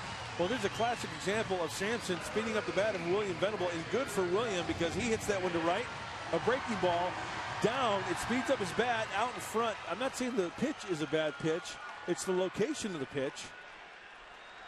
And William Venable with a stand-up double. Nicely done, kid. And the tying run is at second with 2 outs now for Tony Gwynn. Ball one low. I think Sampson wanted to bury that slider out of the zone so Venable could not make contact with it. He just left it up, and William pulled it.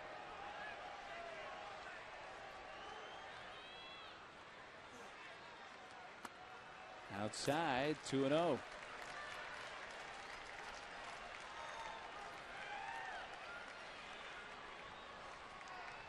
Tony's hit the ball on the ground 3 times tonight, 3 ground outs. Into right field, pinch coming in, it drops in. Here comes Venable, headed for the plate, and the throw home. He's safe. Gwynn down to second, and this game is tied.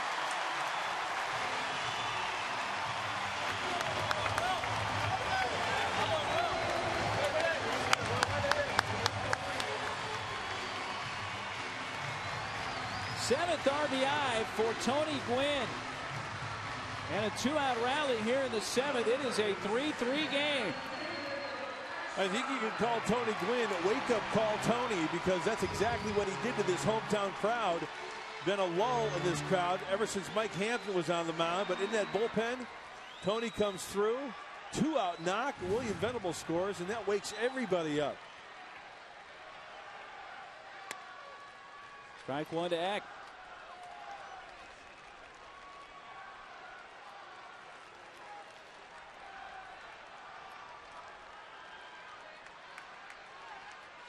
Eck 2 for 3 with a double.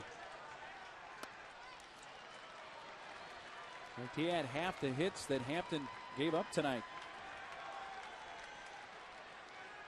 Adrian had 1. Houston had the other of the 4 allowed by the Astros starting pitcher. 1-2.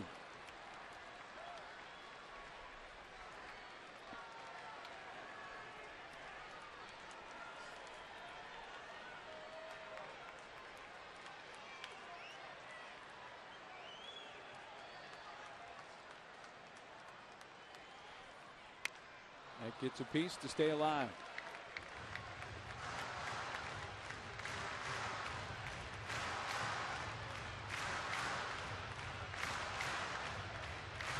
Venable kept the inning going. His first career pinch hit. Base hit and RBI.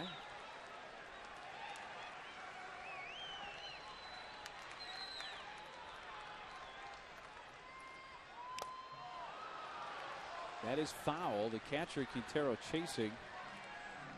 Maybe the illusion, at least for a moment, perhaps. It was a live ball. Yeah. No argument from that.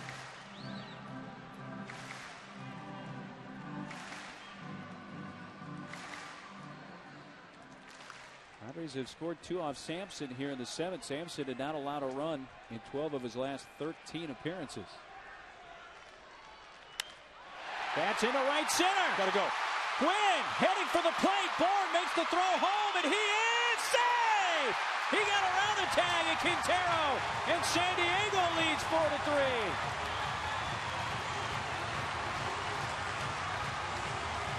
Eck winds up down at second.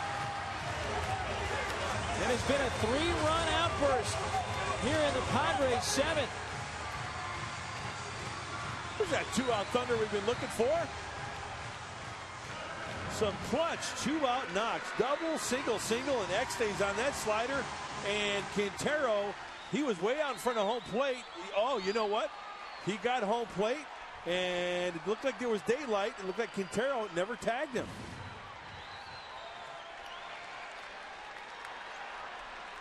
Third hit tonight for Eck.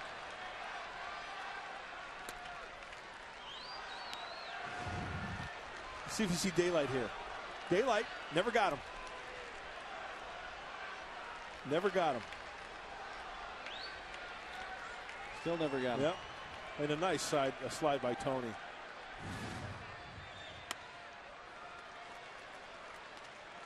That's 3 consecutive 2-out hits.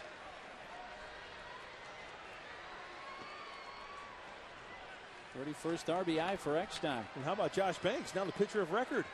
With a chance to get a W here. Fouled away right side. 7 innings for Banks. 3 earned runs, 5 hits, 1 intentional walk, 4 Ks.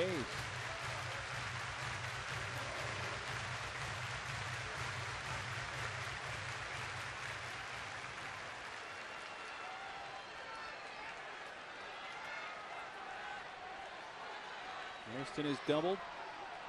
1 for 2 with a sac bunt and a run scored. Breaks his bat out to Tejada on the ground. Not by a step, but San Diego scores 3 runs in the inning, all with 2 outs on 4 hits. Now at the end of 7, a new game, 4-3 Padres.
Great deal with Coca-Cola Value Weekends. You can get an Upper Reserve ticket, a hot dog, and a Coke, all for only $12 for any Friday through Sunday regular season home game. You can get your tickets early and save.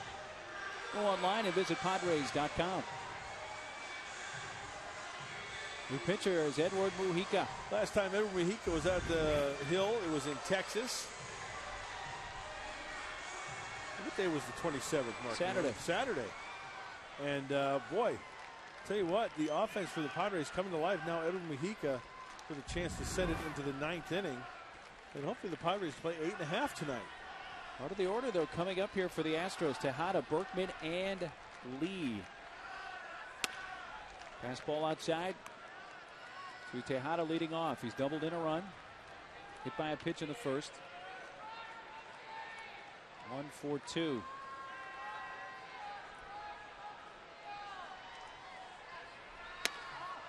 Tejada 1 hit away from becoming the first player in the National League to reach 100 hits on the season. He's at 99 right now.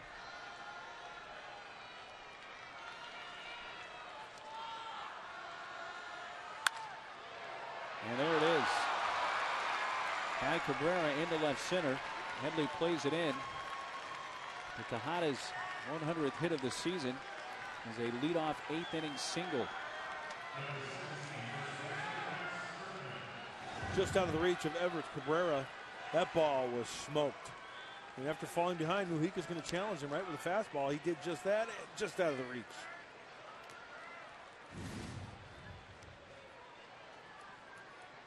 '31st multi-hit game for Tejada, as he's 2 for 3.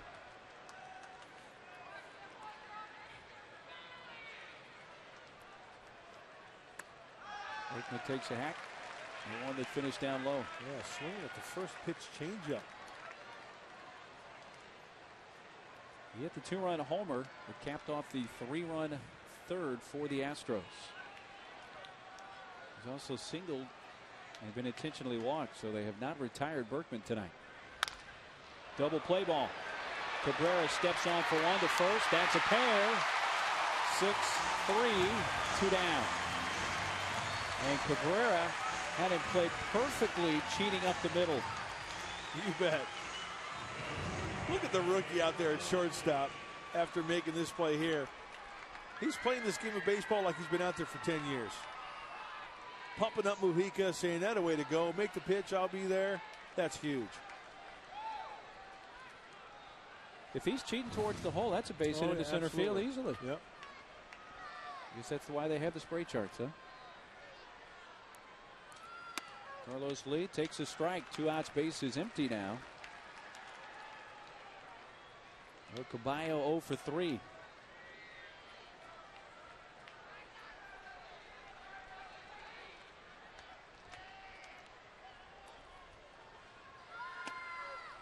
Nothing at 2.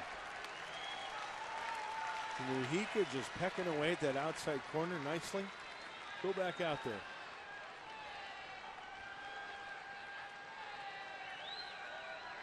You'll give Carlos Lee right field with a base knock, right? You don't want to leave anything middle in. Somebody can jerk out of the ballpark and tie it up.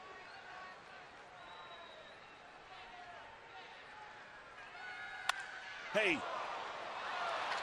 Into center field for a base hit. And that screamed right past Mujica. 0-2 knock. The ball was elevated. Remember the pregame show we talked about Carlos Lee and him using the whole field? Slider down and away last night. He serves it out in the right center field. This fastball up and look out. Just out of the reach of Eck. A fantastic effort by David at second base. Here's Matsui is going to run for Lee. Representing the tying run. Third baseman Jeff Blum comes up. I tell you what, that one right back through the box. That was close. Certainly caught the attention of Mujica. Oh, yeah.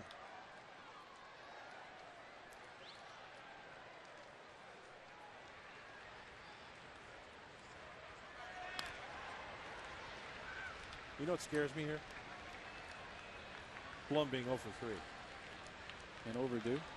Because he's 0 for 6 in the series now. Popped out to short, grounded to short, grounded to second. And Mujica. You know, a couple of things here as Mujica throws the first base. Speed, right?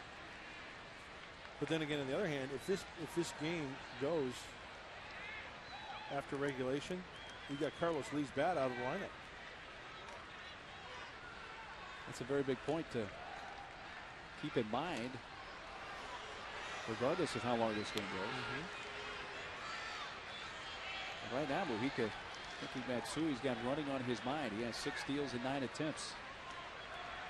You know, those throws over to first base may have been called from the bench, giving more time for Heath Bell to come out and get a 4-out save. That's exactly it. And here comes Bud.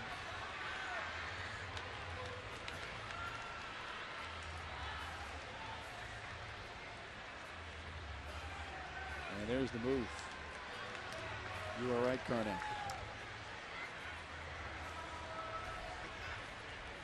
This pitching change brought to you by San Diego Harley-Davidson, where we are always country first. The Padres have summoned their closer, Heath Bell.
"23 branches in San Diego County were safe, sound, and standing by you."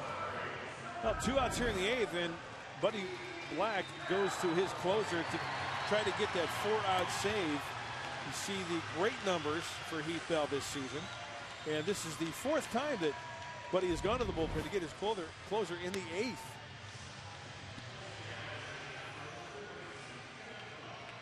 He threw an inning on Sunday in Arlington. 1 walk, 1 strikeout, and getting his 21st save and the 2-0 win over the Rangers. He inherits the tying run, Matsui at first. 2 outs, 4-3 San Diego in the 8th, and Jeff Blum the hitter.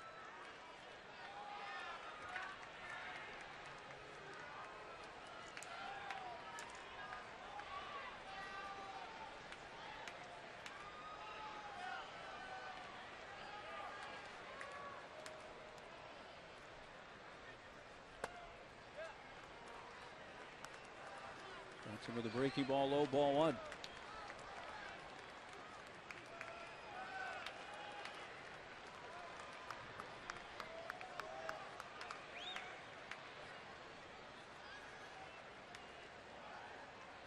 There goes Matsui, and it's hitting the air to left field. Headley camped under it. Brown needs 2 pitches. 2 in the 8th. 2 hits, but there was an important double play and a man left on. Kyle will lead off when we return.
on your new furniture. That's Jerry's price. Alberto Arias. So cue your fifth dimension that you were mentioning earlier. Was that fifth dimension? Yeah, dawning of the age of Aquarius. Oh, nice. So, well, it's the dawning of the age of Alberto Arias. And totally different ball game now that we're in the ninth inning. So Arias sports a fastball, a curve. A guy that gets a lot of grounders, but sometimes he can be erratic with his control. 11 walks in 20-plus innings pitched this year. First pitch strike to blanks. Matsui stays in the game, playing second base. And Keita, who was at second, has taken Lee's spot in left. It's foul to right side.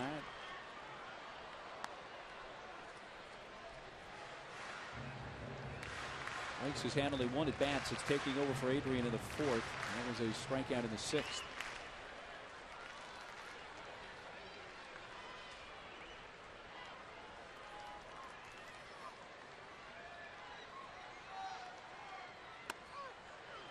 Got him looking with a breaking ball. The Astros manager Cecil Cooper before the game was asked who in your bullpen have been the pleasant surprises. First name out of his mouth, Alberto Arias. Chino was another, but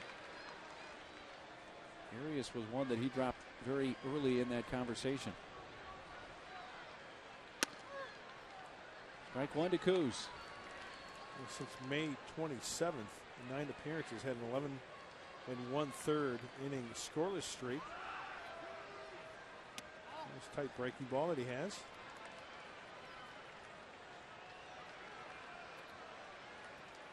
When you're holding opponents to a 187 average, you're doing something right. Who's 0 for 3?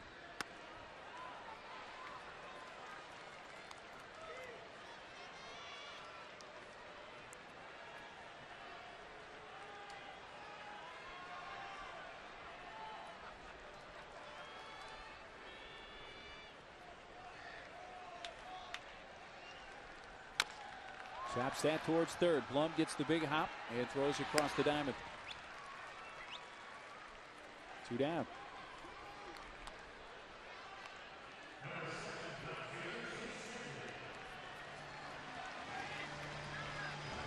Base is empty for Chase. We got that rally going in the seventh with a leadoff single.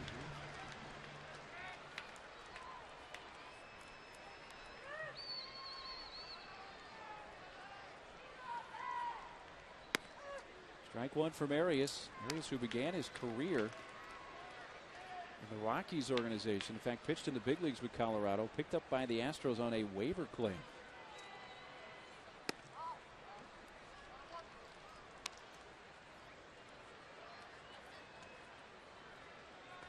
Arias had made 18 big league appearances with Colorado over 2 different seasons, 07 and 08.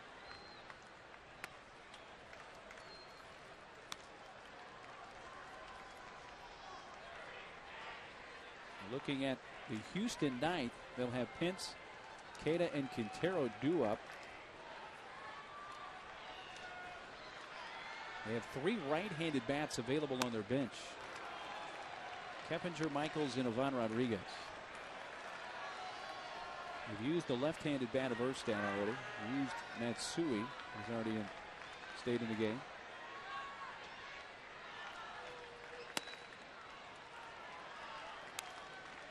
Heath Bell looking for his 22nd save if he can finish it off. That was nice. Heath Bell was throwing 2 pitches at him and 2 to finish off that 8th inning. 3-2 pitch. And a 2-out walk to Headley.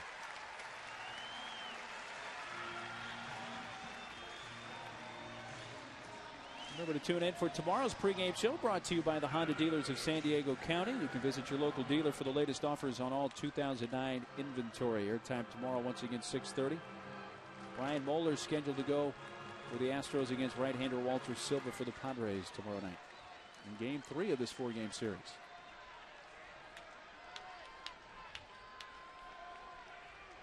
Blanco on the ground out to Tejada. And the flip to second. Close but out. And that'll set the stage for the ninth. Pence, Queta, and Quintero due up. Bell back to the mound to try to close it out.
Top of the ninth inning. Once we're finished here, stick around for postgame with John Weisbarth and Bob Scanlon tonight. 4-3 Padres, top of the ninth. Bell got the final out of the eighth. Astros have the 6, 7, and 8 part of the order up, and Hunter Pence leading off. Breaks his bat, rolls it out to Cabrera. The shortstop fields and throws. One pitch, one out in the ninth.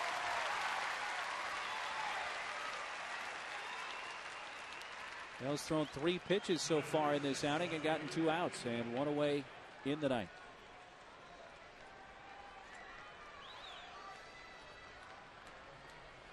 And Queta is lined to short, line to left, and fly to right. He's hit a couple of balls hard tonight.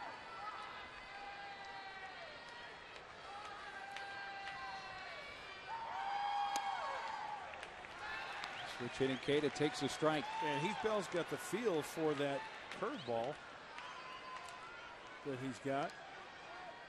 Broke the bat of Pence. Now first pitch strike to Queta. Still got the eye black working. Little roller, Heath going to take it himself. Oh, 1-0 big horse.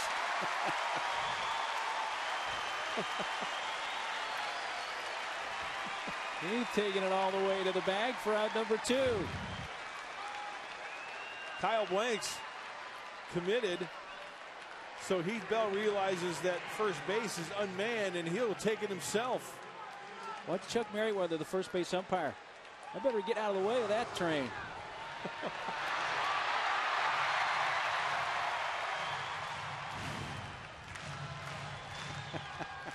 Don't want to get run over by the 21 Express. Yeah.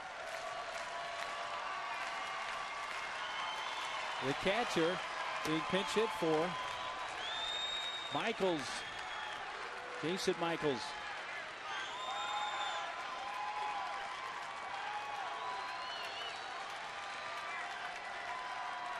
Astros down to their final out. Down in the dirt. 2 balls, no strikes.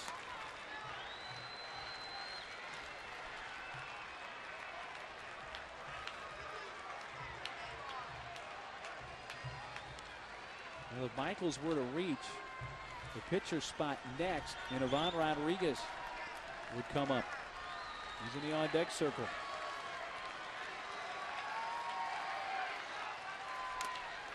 Challenged him with the fastball, foul tip, 2-1.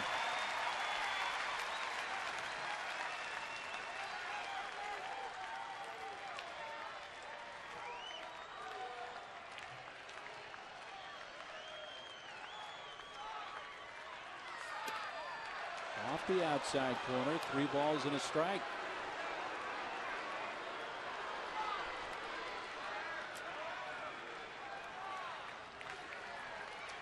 Rodriguez, who homered last night, looming on deck. 3-1 to Michaels, not made as Heath steps off.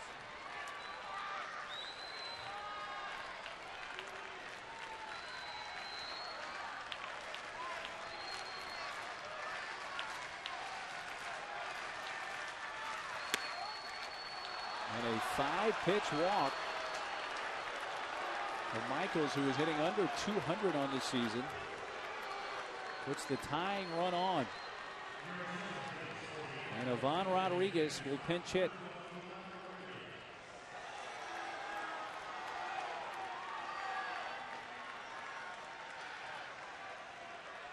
Last night, he hit his 7th home run of the season. It came in the 5th inning.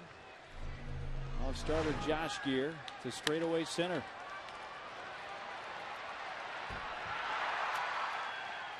Different type of pitcher that Rodriguez is facing now, especially cold off the bench in Heath Bell. And in the pinch hit role, Rodriguez is 0 for 4.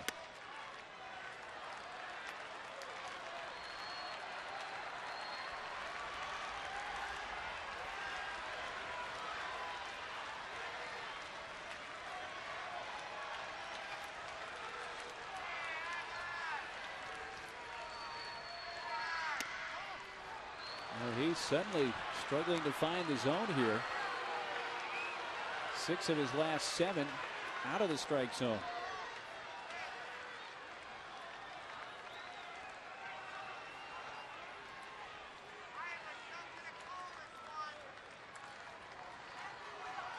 A 2-0. It may have helped him there. 94 miles per hour. It was up. Yes, he did. Out of the hand, it looks great. Gets up on top of you, above the letters.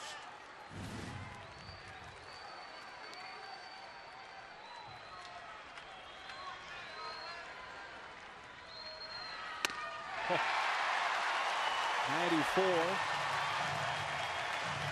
And it's 2-2. Challenger, keep it away for a strike. Astros down to their final strike.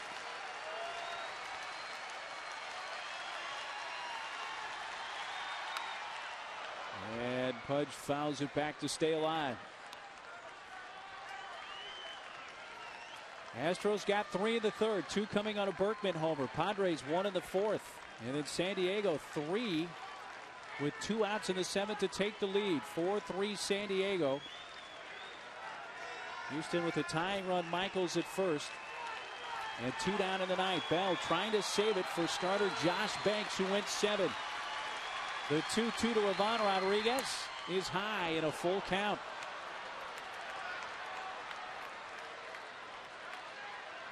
That's going to allow Michaels to get a running start from first as the tying run. Yeah, the outfield is backing up just a little bit. No doubles over the head. Cut off the ball in the gap to prevent that runner from scoring and the possibility of an extra base hit. Foul back. And with the fastball. Blanks continuing to hold the runner at first base. And Pudge wanted that one back. That fastball down the heart of the plate. As soon as he fouled that one back to the screen, he wanted that one back.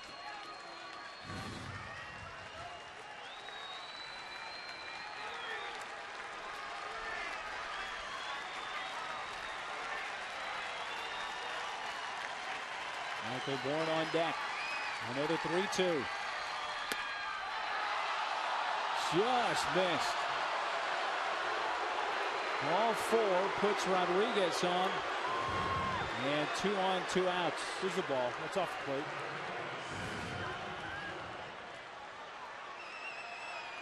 So after retiring the first 2 in the inning, he has walked the next 2, and it's the top of the order in Michael Bourne. It's an interesting little nugget for Heath Bell. Only the 2nd time this year that Heath has walked multiple batters in an inning.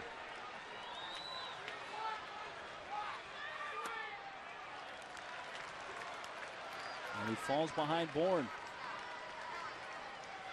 Bourne has been one of the best in the National League with runners in scoring position. .396 1 for 4 tonight with a single and a run scored. A low strike, 1-1.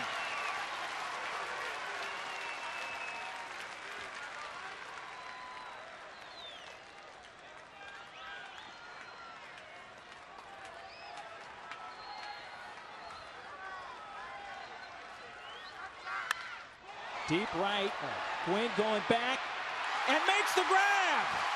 And the Padres hang on and win it 4-3. And Bell gets the save and banks the win. A bullet off the bat, but Tony makes a game-saving grab. And the Padres get their 19th comeback win of the season.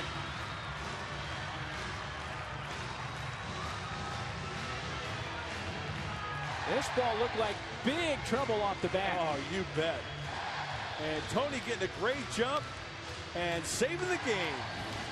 Nicely done, young man.